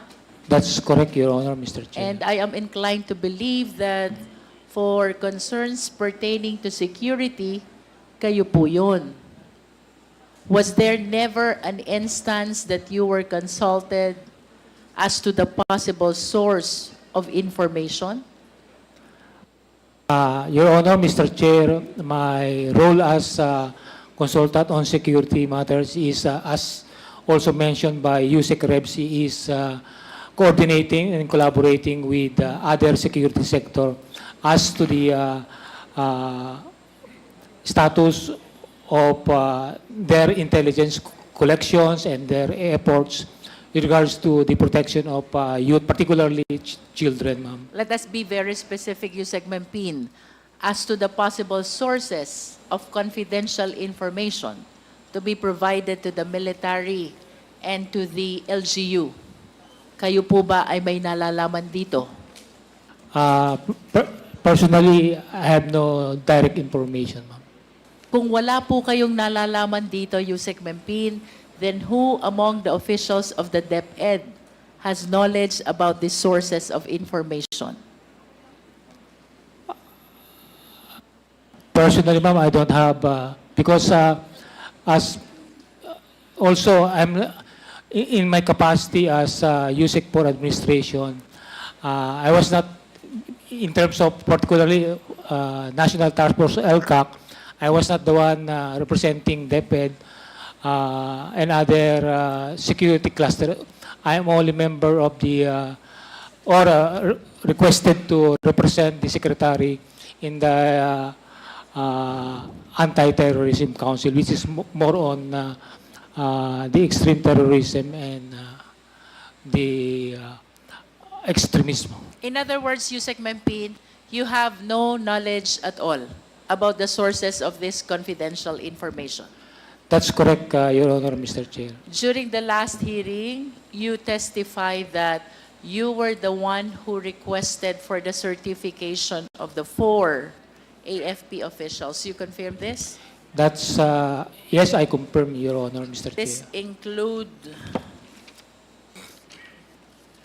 Officer Manaros Boransing, Officer Carlos Sangdaan, Officer Magtanggol Panopio, and Officer Adonis Bahaw. You confirm? Yes, Your Honor, Mr. Chair. Would you know, for the record, that the reason why the YLS and IECs that were conducted and to which these officers issued certification were result of the information that was given by DepEd? Nalalaman niyo po ba kung ang dahilan kung bakit nagkaroon ng YLS as certified by Boransing, Sangdaan, Panopio, and Bahaw ay ang mga impormasyon na na-obtain ng DepEd at ibinigay sa AFP? I have no personal direct information that the information directly came from the Department of Education, but because in their certification is stated that the information gathered from the DepEd, LGU, and even Philippine National Police and some from the PDEA, ma'am. If you are the one coordinating with these 4 AFP officers who issued the certification, and you have no knowledge at all about the connection of the source of information and the recipient of the YLS, is it a reasonable conclusion na wala naman po talagang information na na-provide sa AFP? Reason kung bakit nagkaroon ng YLS? Yes or no, Yusek? May I be clarified? No, question, ma'am. If you are the one coordinating with these officers, you and you alone coordinating with these officers who issued the certification on the conduct of YLS, and you're telling us wala kayong alam dun sa confidential information which are supposed to be the basis of the conduct of the YLS, would you agree with me if I would say wala naman talagang impormasyon na na-provide sa AFP? Because as a matter of fact, Yusek Mempin, during the last hearing, all these 4 officers testified that this YLS is part of the regular program. Do you agree? Yes or no? Yes, I agree that it is a activity of the armed forces. Yes, you agree that this is part of the regular activity of AFP with or without DepEd. The AFP regularly conducts YLS. Tama po ba? That's correct, Your Honor. And Mr. with Chair. regards to the information which are supposed to be provided by the DepEd to the AFP for the conduct of YLS, do you agree as well? Wala talagang information na na-provide? Yes or no? I don't have the exact information whether they have the information directly coming from DepEd. Yusek Mempin, you are the lone official of the DepEd coordinating with these 4 officers of AFP. Ma'am, may I be allowed to elaborate further? Ma'am, because I also, during my stint as commander in the field, we also conducted the Youth Leadership Summit during my battalion commander, brigade commander, and even division commander. You were still with the AFP during the time. Yes. Because That is consistent with your prior testimony and even of the rest of the AFP officers that YLS is part of the regular activity with or without DepEd. AFP conducts YLS. Tama po ba? That's correct, Your Honor, Mr. Chair. So what is your answer now? May information po bang na-provide? Ma'am, I have no knowledge if they have direct information or not. I therefore conclude, Yusek Mempin, that no information was provided by DepEd to AFP. This is based on the fact that you're the lone DepEd official who are coordinating with these officers. And if you yourself has no knowledge at all, then who else will have a knowledge in DepEd? Mr. Chair, I wish to raise a few questions with Ms. Catalan. Ma'am, Ms. Catalan, you're recognized. Yes, yes, Your Honor.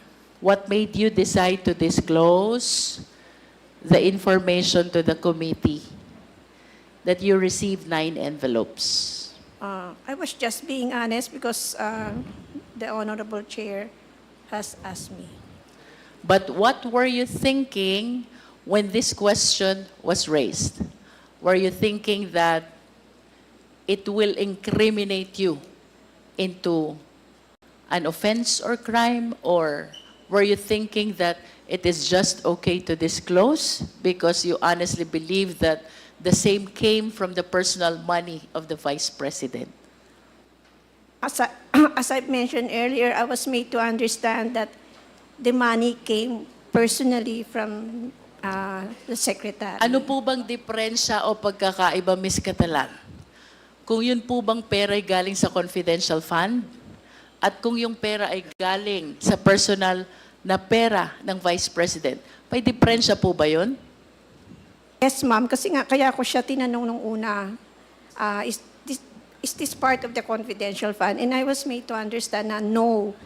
From your personal standpoint, ma'am, kung yun po ba ay galing sa confidential fund, what therefore is the issue?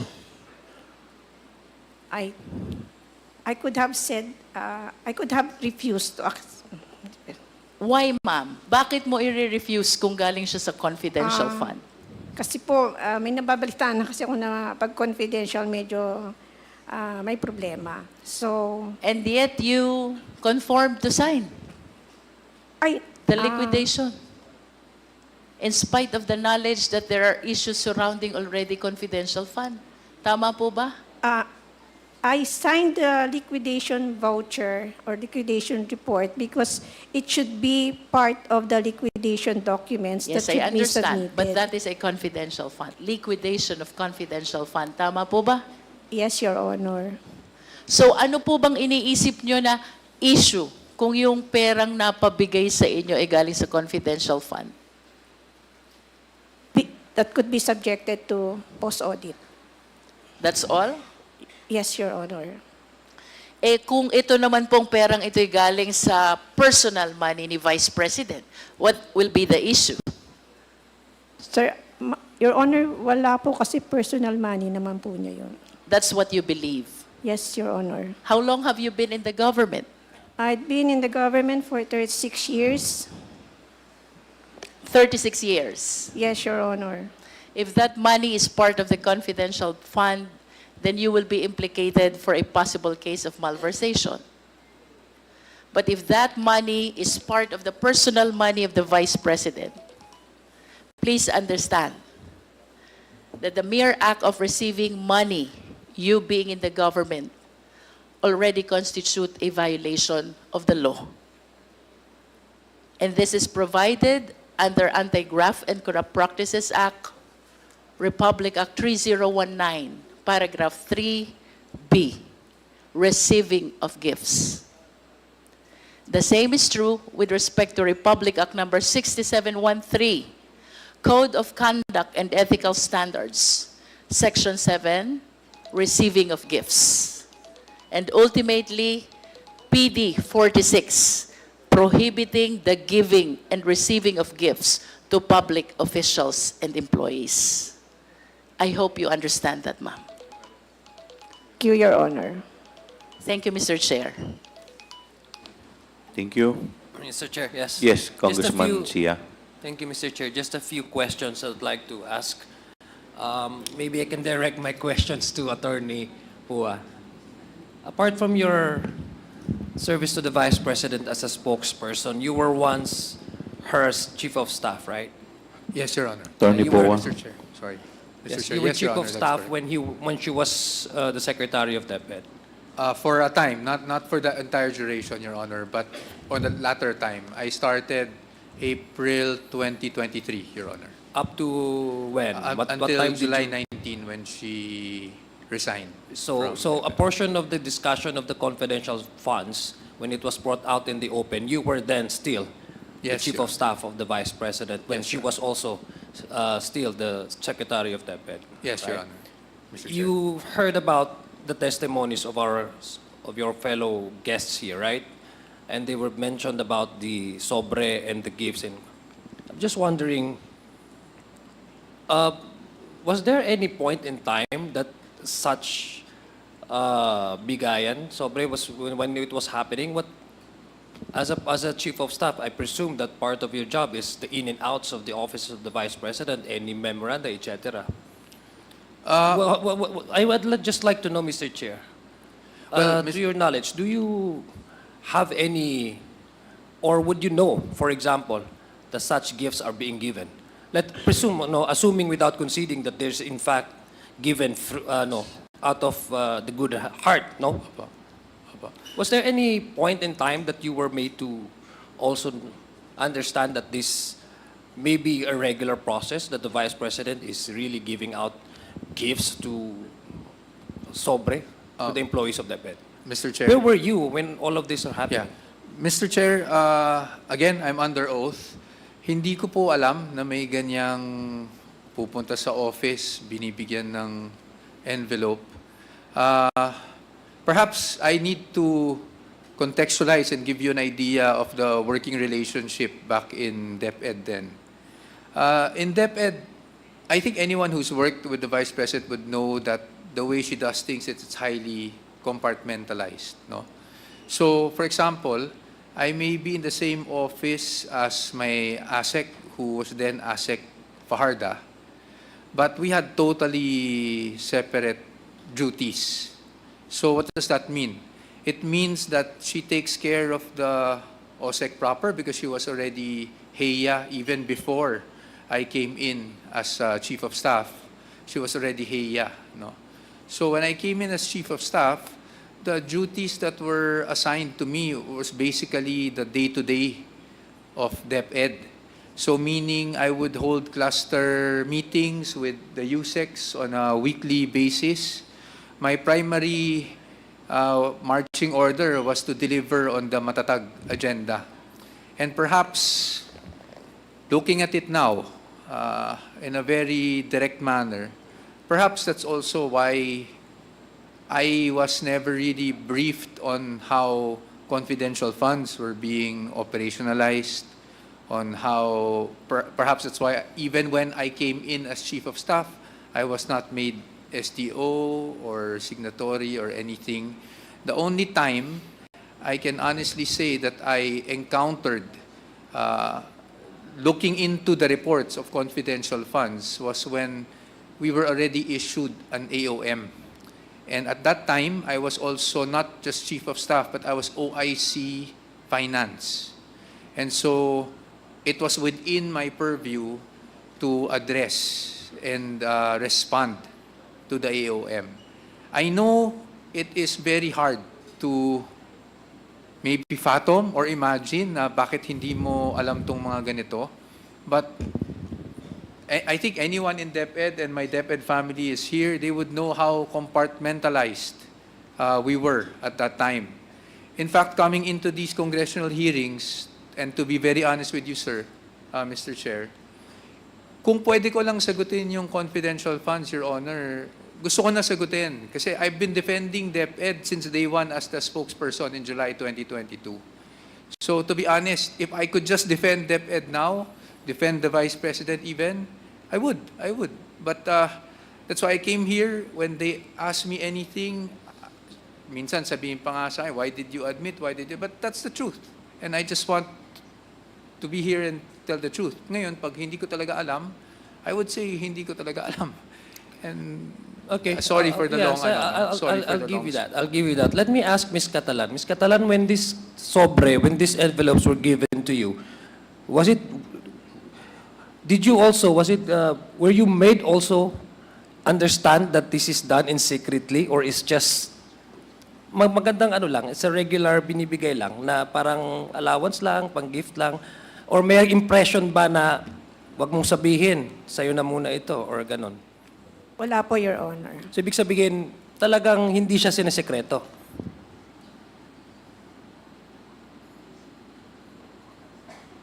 Basta, Your Honor, papatawag ka lang sa office. Papatawag ka sa office, pero alam mo na hindi lang ikaw yung nakakatanggap. I'm not aware, Your Honor. But you are aware that there are also others who may also be receiving the same allowances, as you may call it. Siguro nasa isip ko lang na I'm not the only one, pero I didn't bother to know kung sino pa, or I didn't, because I was discreet lang siya. So discreet siya. Opo. So Your ibig Honor. sabihin, there was never any instance where kaklose mo sa opisina, nagsabi rin na, uy, naka-receive din ako ng the same. Wala po, Your Honor. So it was done secretly. Would you say so? Discreet nga lang po siguro, kasi wala akong alam, Your Honor. Okay, sige. So, ibig sabihin, Mr. Chair, I'd like to, again, follow up your question. Gusto ko lang malaman, no? So, you said that your task really is being compartmentalized, that you have never any way of knowing that this, is that what you're trying to make this committee understand, that as a Chief of Staff, there was never any moment or any, like for example, any instance where there was really that information or knowledge? Kasi taken from the explanation of Ms. Catalan, allowance to, it's not something irregular. Parang ganun yung pagkaintindi niya eh. Hindi naman siya dapat sekreto or although discreetly binibigay sa kanya pero ang understanding niya is galing pala sa personal money ni Vice President. So hindi dapat siya sekreto. So are you telling this committee that in the span of your tenure as a Chief of Staff, you have never heard anybody, or at least with your co-workers, saying that there's an allowance from the good heart of the Vice President giving out for these employees? Mr. Chair, if there was, Please continue. if there was an instance, Your Honor, that I would say maybe pumasok sa utak ko na may nabigyan, it was probably nung 2022 December, because it was meant to be parang a Christmas, no? Yeah, but that's already, sabi ni Ms. Catalan, that's regular bonuses. But we're talking about these, But throughout the envelopes, I can honestly say walang ibang USEC or Ms. Runa.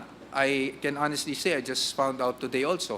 So walang ganyang usapan eh. Hindi nagkakaroon walang lumapit sa akin na nagtanong man lang kung ako ba may natanggap, or them narrating to me na sila may natanggap sila.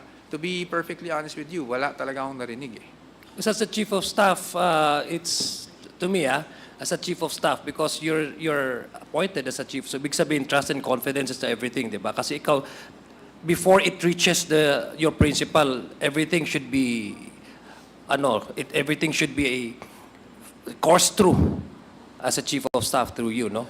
It's, for me personally, Mr. Chair, I find it very hard to understand. Although I'm not trying to debunk your statement here, Attorney Pua, but to me, we all are government employees, and we know how the administrative processes have been going. So, it's, for me personally, I think it's kind of difficult for you not to be able to understand and at least have a grasp on what is happening inside your office, knowing that you are not only the Chief of Staff, but you're also the spokesperson for the Department of Education, Mr. Chair. And though you may not know, but a lot of your co-workers in the department, co-employees in the department have already come out saying the same thing. But if we use the same argument or the statement of Ms. Catalan na discreet pinamimigay, ilan yung lumabas na? Ibig sabihin, kung 4 na ba sila, Mr. Chair, o 5? 4 yung lumabas na same testimony saying that they have received envelopes. Ibig sabihin, kung discreetly, kung the same manner of releasing, ibig sabihin there's no way for them to really make up some stories. But they came out with the same narrative and the same stories. Yun lang yung gusto kong ipaintindi, no, Mr. Chair. Do you have what's your thought on that? Mr. Chair, may I respond? I respect your view, sir. Like I mentioned earlier, Mr. Chair and Honorable Congressman, if I were in your shoes, I would also find it hard to believe, hindi ba? And that's why I had to put it in context, no? I did not know the Vice President till the day I was hired as her spokesperson in July. I wasn't with her prior. So perhaps there are things that's why I said it was compartmentalized. Perhaps there were things that are not shared with everyone, are not shared with me, are shared with me, but are not shared with others either. Perhaps that's the only way I can even fathom it, no? But definitely operationally, which means policy, which means whatever happens in DepEd, I can honestly say that really goes through me. But on why they are naming ASEC Sunshine as the one giving the envelope, I really do not know. And even if you were to ask me now, I wouldn't even dare ask. What's the task of Attorney Sunshine pala, if I may ask? As far as I know, she was the head EA even before I joined DepEd, Your Honor. So, in fact, she was the one who interviewed me when I applied for DepEd. And then my last interview was the Vice President, and that was the day that I met the Vice President for the first time, when I was offered the job of spokesperson.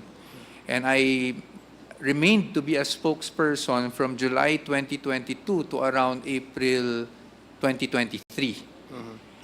So just to give you a background on all this, because I can definitely understand, Your Honor, the sentiments of the good congressman on parang medyo weird, no? Chief of Staff ka, bakit di mo alam ang lahat ng nangyayari? In fact, it's a bit embarrassing for me to also admit na hindi ko alam lahat ng nangyayari. But it's really the way it is. Things are compartmentalized even from day one. So even as spokesperson, when may balita and I need to get to an interview, honestly, I have to message, no, with the Vice President at that time to find out every time on what she wants me to say during the interview. At least just to give you a picture, Your Honor, on how it was. Okay, thank you. Just I guess manifestation in closing, Mr. Chair.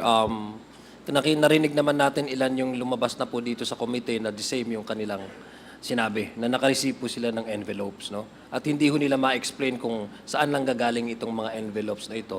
May iba sinasabi gift, may isa sinasabi it's a form of persuasion, but whatever they call it, it's something irregular. It does not happen regularly, no?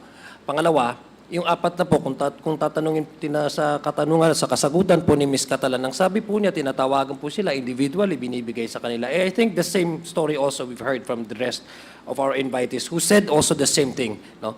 Ibig sabihin po, hindi ho sila pinag-uusapan, itong apat na ito, hindi nila napag-usapan, meaning to say they've done the individual na binibigay sa kanila. So it's impossible for these individuals who came out saying the same thing to make up stories na pare-pareho po ang kanilang sinasabi. Ang point ko lang po dito, Mr. Chair, is if it's done discreetly, secretly, there's something really, the act really, in the giving out of these stories must be really in question, Mr. Chair.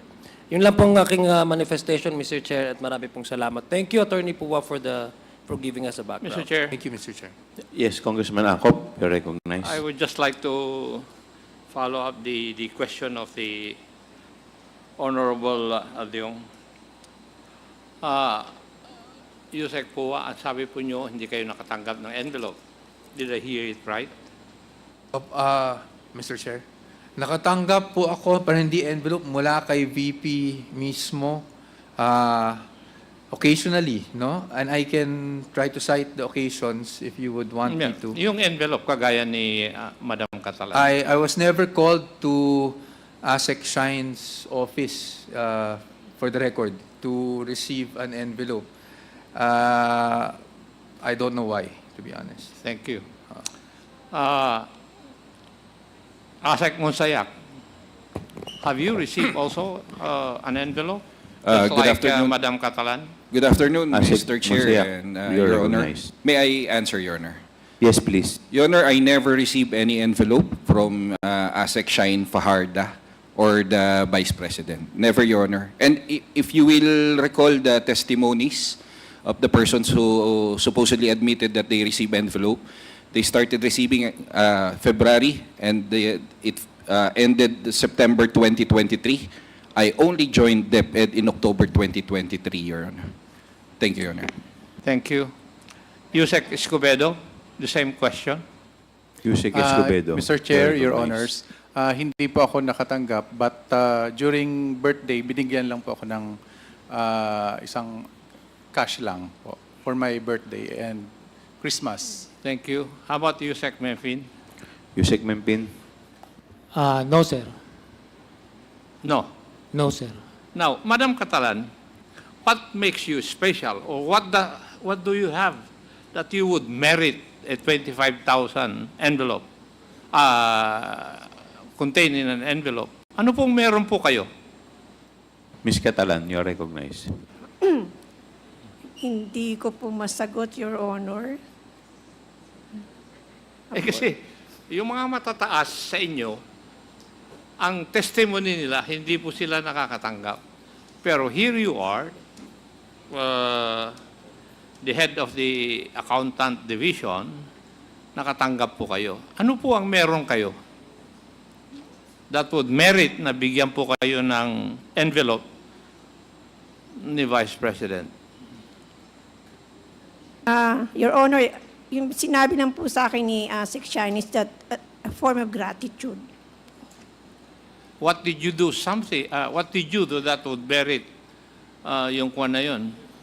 Na maging magpapasalamat sa iyo si Madam Fajarda or the Vice President. Ano po yung ginawa ninyo?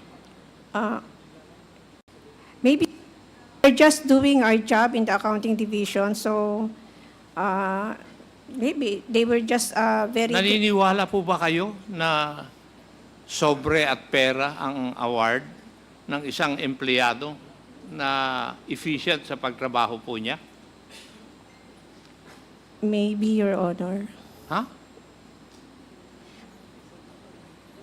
When you say maybe, it is being done in the department? Ganun po ba? No, Your Honor, kasi O kaya nga, I cannot anong say. meron ka na ganun ang kwan sa iyo? I'm sorry, Your Honor, hindi ko po masasagot kung ano ba meron. Kasi ako, ang tingin ko, dahil ikaw ang head ng accounting division, kagaya ng maging head ng budget o mga head ng treasurer, it is your position. Kasi yung liquidation at saka clearing, dumadaan palagi sa inyo sa inyong mga opisina. Di ba? At no matter how you look at it, marami pong kalokohan sa liquidation at saka use of funds. Di po ba? Yung regular transaction, we ensure na lahat po ng disbursement is duly supported by documentary requirements. But again, the confidential fund is quite different and the first time that we have in the department. Whether it's confidential or regular funds, may mga kalokohan sa liquidation. Would you agree? Kasi ang daming kaso sa ombudsman na ganyan So it's happening. Honor, but in DepEd, basta regular transaction po, we ensure na lahat po ng transactions or disbursements are duly supported with supporting documents, and these are subject to post-audit naman po. Hindi natin, I would ask you questions regarding the regular fund, tsaka sa procurement, but it's not the issue of the day. Ang issue kasi ngayon is the use of confidential funds. I would like to ask you that also. Pero ako, from my experience, nakikita ko na yung mga ganyan na pwesto, yun po yung nareregaluhan ng sobre. Either by the heads of office or by those who transact business with your office? Kasi the ombudsman cases would show that na nangyayari talaga. Hindi po ba kayo naniniwala ron? Naniniwala po, Your Honor. Thank you. Thank you, Mr. Chair. Mr. Chair, Congressman Nabante. Ms. Catalan, you have been in the DepEd for 30 years, correct? Your Honor, 36 years. How many cabinet secretaries have you been in? I cannot remember, but the first cabinet secretary was Secretary Isumbing. Were you even given envelopes during those times on different secretaries? Your Ms. Honor, as Catalan? I mentioned earlier, there was no giving of envelopes in all these years except in 2023. So therefore, only when the Vice President was the Secretary of DepEd. Yes, Your Honor. Okay. You've got to realize that those 9 envelopes has a total amount of 225,000. Am I right? Yes, Your Honor. Okay. Attorney Powa, do you remember receiving an envelope that has about 200,000 in it? Mr. Chair, Your Honor, no.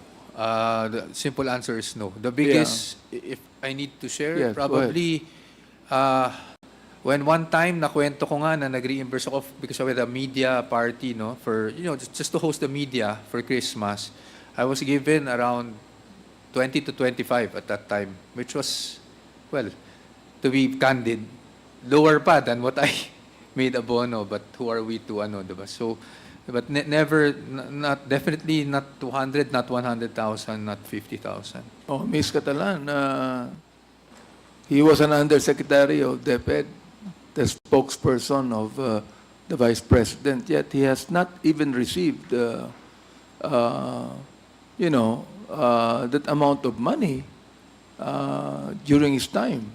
I would even guess that Yusek Escobedo and Yusek Mempin, who have received gifts, during your birthdays and Christmas, for example, you have not received that much, have you? No, Your Honor, Mr. Chair. No. Yusek Escobedo? No, Your Honor. So, hindi po ba kayo nakakahalata na Ms. Catalan na napakalaki ng natanggap ninyo for, those 9 envelopes? More than all of this USEC here that have a higher position than you have? No, Your Honor, kasi I do not have any information or I'm not aware that nakakatanggap or sino'y nakakatanggap at hindi. Yeah, but you are aware of the law. You are aware of Republic Act.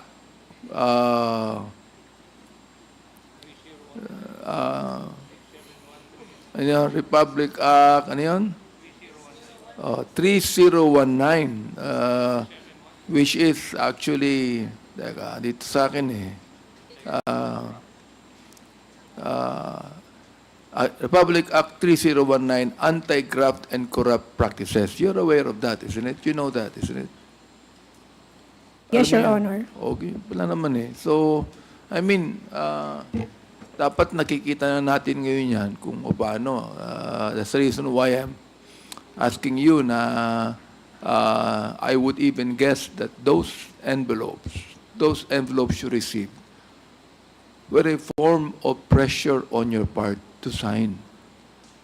Ilan po, Mr. Chair? Your Honor, I would like to welcome to our hearing Honorable Charissa Ansi Hernandez, representative of the Lone District of Calamba City. Thank you, ma'am, for attending. Thank you.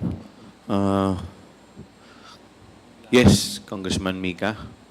Mr. Chair, just a quick follow-up for my interpellation earlier. I just wanted to ask COA once again.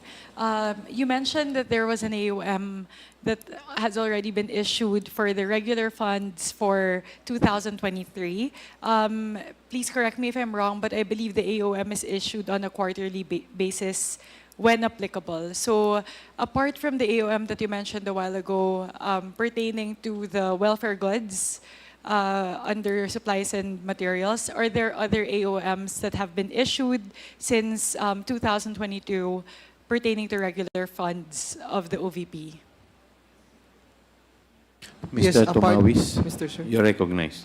Mr. Chair, apart from the two AOMs I mentioned for the welfare goods expenses and the pagbabago campaign, we have other AOMs for other deficiencies noted during our audit period.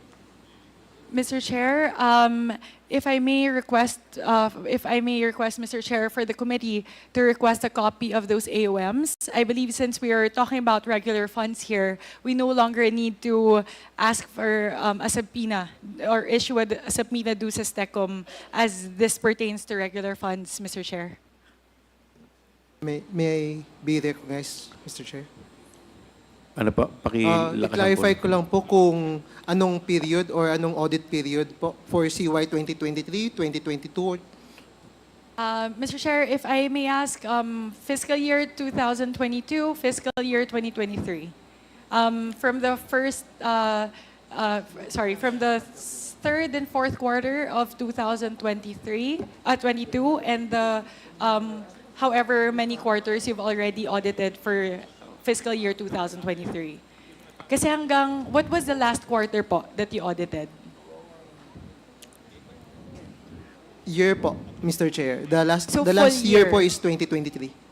Kasi po the AOMs that we saw on the confidential funds were on a quarterly basis eh. So pag regular fund po, one per year lang siya. Continuous lang po siya, and every time na may makita kaming deficiencies, we communicate the results of our audit during the year po. If that's the case, Mr. Chair, may I please request for all AOMs issued by the Commission on Audit with regard to regular funds of the Office of the Vice President from fiscal year 2022, 2020, and 2023, Mr. Chair. COA, please take note of the manifestation of Congresswoman Mika Swansing.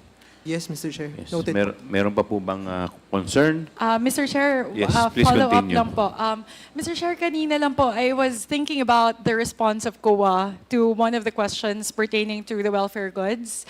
Kasi po, you mentioned in the AOM that was issued for the welfare goods, the main deficiency that was found there was a lack of a distribution list. May you please confirm that, Mr. Chair, on the part of COA? I-broaden ko lang po na ang deficiencies is pertaining to the gaps on the existing guidelines on the distribution of welfare goods po, not on the distribution list per se.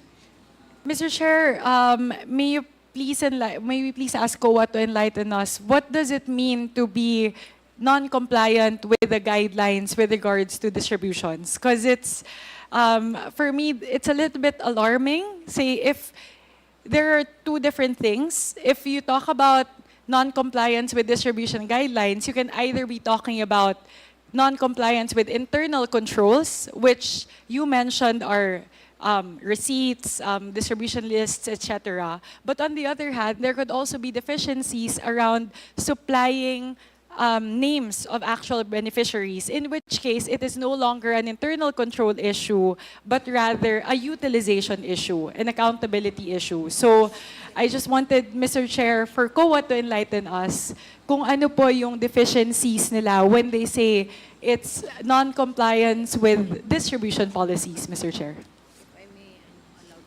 If I may allowed po to read na lang po yung nasa report po namin. Please do so. So, in the review of welfare goods expenses amounting to 176 million for CY 2023, it revealed that due to gaps in the guidelines and procedures provided in the Office Order Number 2023-21 dated October 13, 2023, the guidelines on the receipt and distribution of welfare and control measures. Various deficiencies in the distribution of welfare goods were noted. Then ito po yung mga deficiencies. First is the following documents needed to support the distribution of welfare goods were not required by the agency to be submitted. Then next, they are delayed preparation of Mr. Chair, financial... mahaba pa ba yan? You can just submit that to us. Medyo mahaba po, See, Mr. Chair. Mr. Chair, I already got what I wanted to hear actually, and which I actually hope not to hear, which was hindi nag-request yung agency ng documentation with regard to distribution. Tama po ba? Kasi ang ibig sabihin po nun, walang patunay na distribute po yung mga welfare goods. Yun po yung pagkakaintindi ko doon po sa sinabi nyo. Bali po dun sa, Mr. Chair, yung pong guidelines po sa existing guidelines po nila, hindi po nakalagay doon na kailangan isubmit itong mga documents na to. So where in fact, kaya po namin nire-recommend na kailangan po i-include or improve po yung guidelines na i-include ito sa isasubmit sa amin to suffice po yung distribution of welfare goods. So Mr. Chair, ibig sabihin po ba nito, yung 176 million pesos na goods, welfare goods, mga relief goods, wala pong documentation kung sino ang nakatanggap at kung may nakatanggap ba talaga nitong mga distributed goods na ito? Mr. Chair, hindi po lahat yung 176. That's the amount recorded expenses for welfare goods. But then there is some amounts po doon na may mga kulang or may mga deficiencies in documents. But then the rest mostly have distribution list po. So itong mga na-mention po namin dito sa report, nakalagay po dito is some, hindi po lahat ng 176. Because we also to manifest na hindi po kami 100% audit. So we audit on a sampling basis. So as much as we want to audit all of this, since mayroon kaming lack of manpower, so or due to the time constraint din po, because for the information of everybody, we just assume the office po but last March 2024. So we have from March 2024 up to May para po i-audit yung mga transactions ni OVP. Pero Mr. Chair, ang pagkakaintindi ko po sa audit you do random audits to check if there are certain areas or categories that need to be, that have deficiencies. And once you catch a deficiency, magda-deep dive ka dun sa area na yun eh. So halimbawa, 176 million pesos yung pinag-uusapan natin sa welfare goods. May nakita na kayong findings na may deficiencies. Nag-random sampling pa lang din kayo. Hindi nyo tinitignan na sa 176 million na to, ilan dito yung may deficiency? Medyo malaking amount po to, Mr. Chair. Kaya I'm pressing COA on this. Kasi paano po kung halimbawa, out of the 176 million, sabihin nyo na sabihin natin less than 50%, that's still 70 million pesos, which is a substantial amount. Kaya po nagpe-press ako na sana po, wag nyo lang sabihin na merong some deficiencies, na some lang yung hindi nyo alam kung may nakatanggap ba. Kasi medyo malaki po itong halagang pinag-uusapan natin, Mr. Chair. Kailangan nating siguraduhin na yung welfare goods na ito ay nakadating sa mga tao. May nakatanggap. Kaya pag sinabi nyo po sa amin na walang patunay na may nakatanggap, medyo nakaka-alarma po sa amin to, Mr. Chair. If I may clarify po, ang Please sinasabi po clarify. nung audit po namin or audit result, there is a deficiencies on the existing guidelines. So may mga lapses po or weaknesses na kailangan pong i-address. So dun sa 176... Sandali lang po may deficiency sa guidelines. At isa sa mga deficiencies ay hindi nagre-require yung agency ng documentation. In effect, as a result, may mga distribution na walang documentation. Kaya po, ang bottom line dito, Mr. Chair, may mga distribution na walang patunay. Kung titingnan po natin sa report po, may mga transactions or distributions na wala pong distribution list. Ilan But po then yun? not the 176 million as a whole. Naiintindihan ko po yun. Paulit-ulit po tayo. Naiintindihan ko na hindi yung buong 176 million yung walang documentation. Pero ilan pong porsyento ng 176 million ang walang patunay? Kasi po sabihin natin, kahit 25% na lang yung pag-usapan natin, malaki pa din yun. Meron. For the documentation or incomplete documentation, we have part of the audit report po yung nandito. First is yung na-mention po nung last time na hearing na pinresent po ni Congressman Luis Tro, wherein may mga lacking documents po. For example, yung post-activity report, acknowledgement receipt. Wherein, Meron po ba, sorry po, in the interest of time, magkano po? Pag isusuma total mo So, lahat ng mga may deficiencies. So, nasa... 62,208. Mayroon pong 62 million, may 218,000, 460, 434,000, and 557.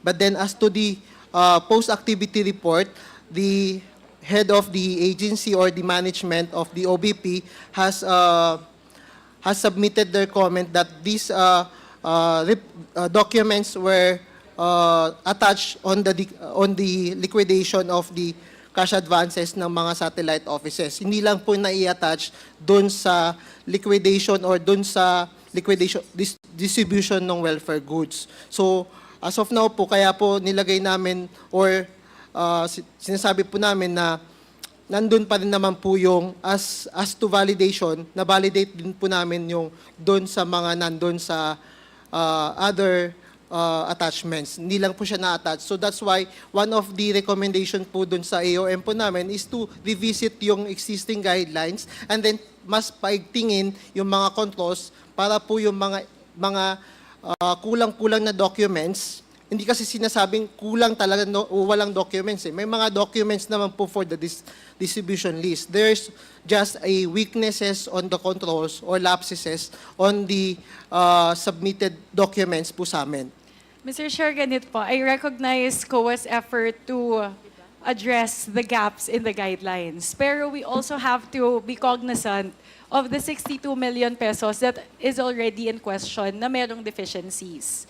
So, Mr. Chair, I would like to ask COA, by the next hearing po, to please give us a definitive answer. How much of the 62 million has been cleared up doon po sa mga attachments? Kasi baka naman majority pa din, hindi pa din accounted for.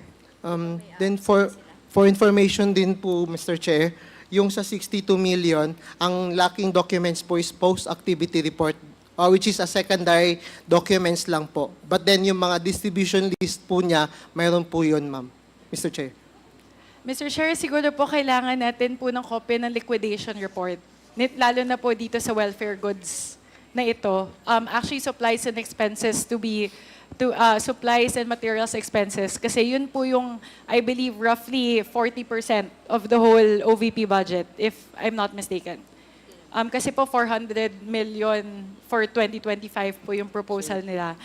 So yun lang, Mr. Chair. We just want to make sure that there's a difference kasi between internal control deficiencies and utilization issues, liquidation issues. Kaya yun lang po, Mr. Chair. If I may request for those two documents, all the AOMs issued by COA for the regular funds of the Office of the Vice President for fiscal year 2022 and 2023. At saka po, ito pong mga liquidation, ito pong mga items in question with regards to the welfare goods, Mr. Chair. Thank you very much, Mr. Chair. Thank you very much, COA. Mr. Chair, Thank you. Yes, Congressman if you Abante. remember, COA, we have asked that question before, no?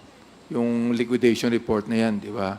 So, ang request na lang namin siguro, paki-fast track dahil mamaya, makatanggap na naman kayo ng envelope. May I be recognized, Your Honor? Yes, Ma'am Hemora, you are recognized.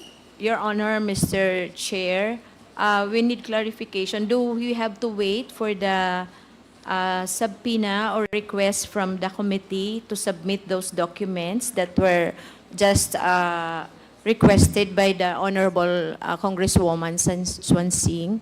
Mr. Chair, if I may be recognized, Yes, Congresswoman Swansea. Mr. Chair, since we're talking about regular funds here, I believe this request doesn't necessitate the issuance of a subpoena anymore. Kasi from what I understand, a subpoena due sa STECOM is required if we're asking for pertinent documents relating to confidential funds. But since we're talking about regular funds here, like ComSec and I had this conversation a while ago, we don't longer need the subpoena, right? I confirm, Your Honor. I confirm, Your Honor.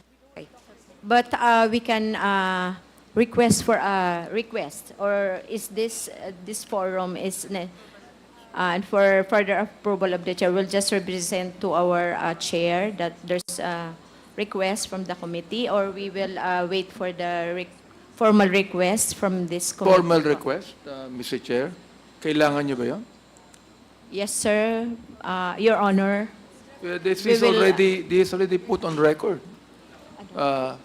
This is already put on record. So there should not be any more formal requests. You should have to submit that to us. Okay, Your Honor, Mr. Chair, we will just verbally communicate with our chair for the approval of the Honorable Chair of the Commission on Audit.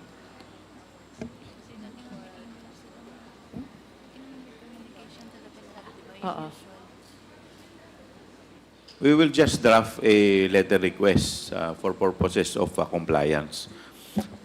Will that suffice? Yes, Your Honor. Thank you Okay. very Thank you much. po. Kung wala na po tayong mga concern, or meron pa po bang ibang matters? Your Mr. Honor, Chair, to I'm discuss? sorry. Yes, Congressman Abante. motion to suspend. Second. There's a motion to suspend. It's duly seconded. Is there any objection? Hearing none, the committee hearing of the Committee on Good Government and Public Accountability is hereby suspended. Committee hearing of the Committee on Good Government and Public Accountability is hereby suspended.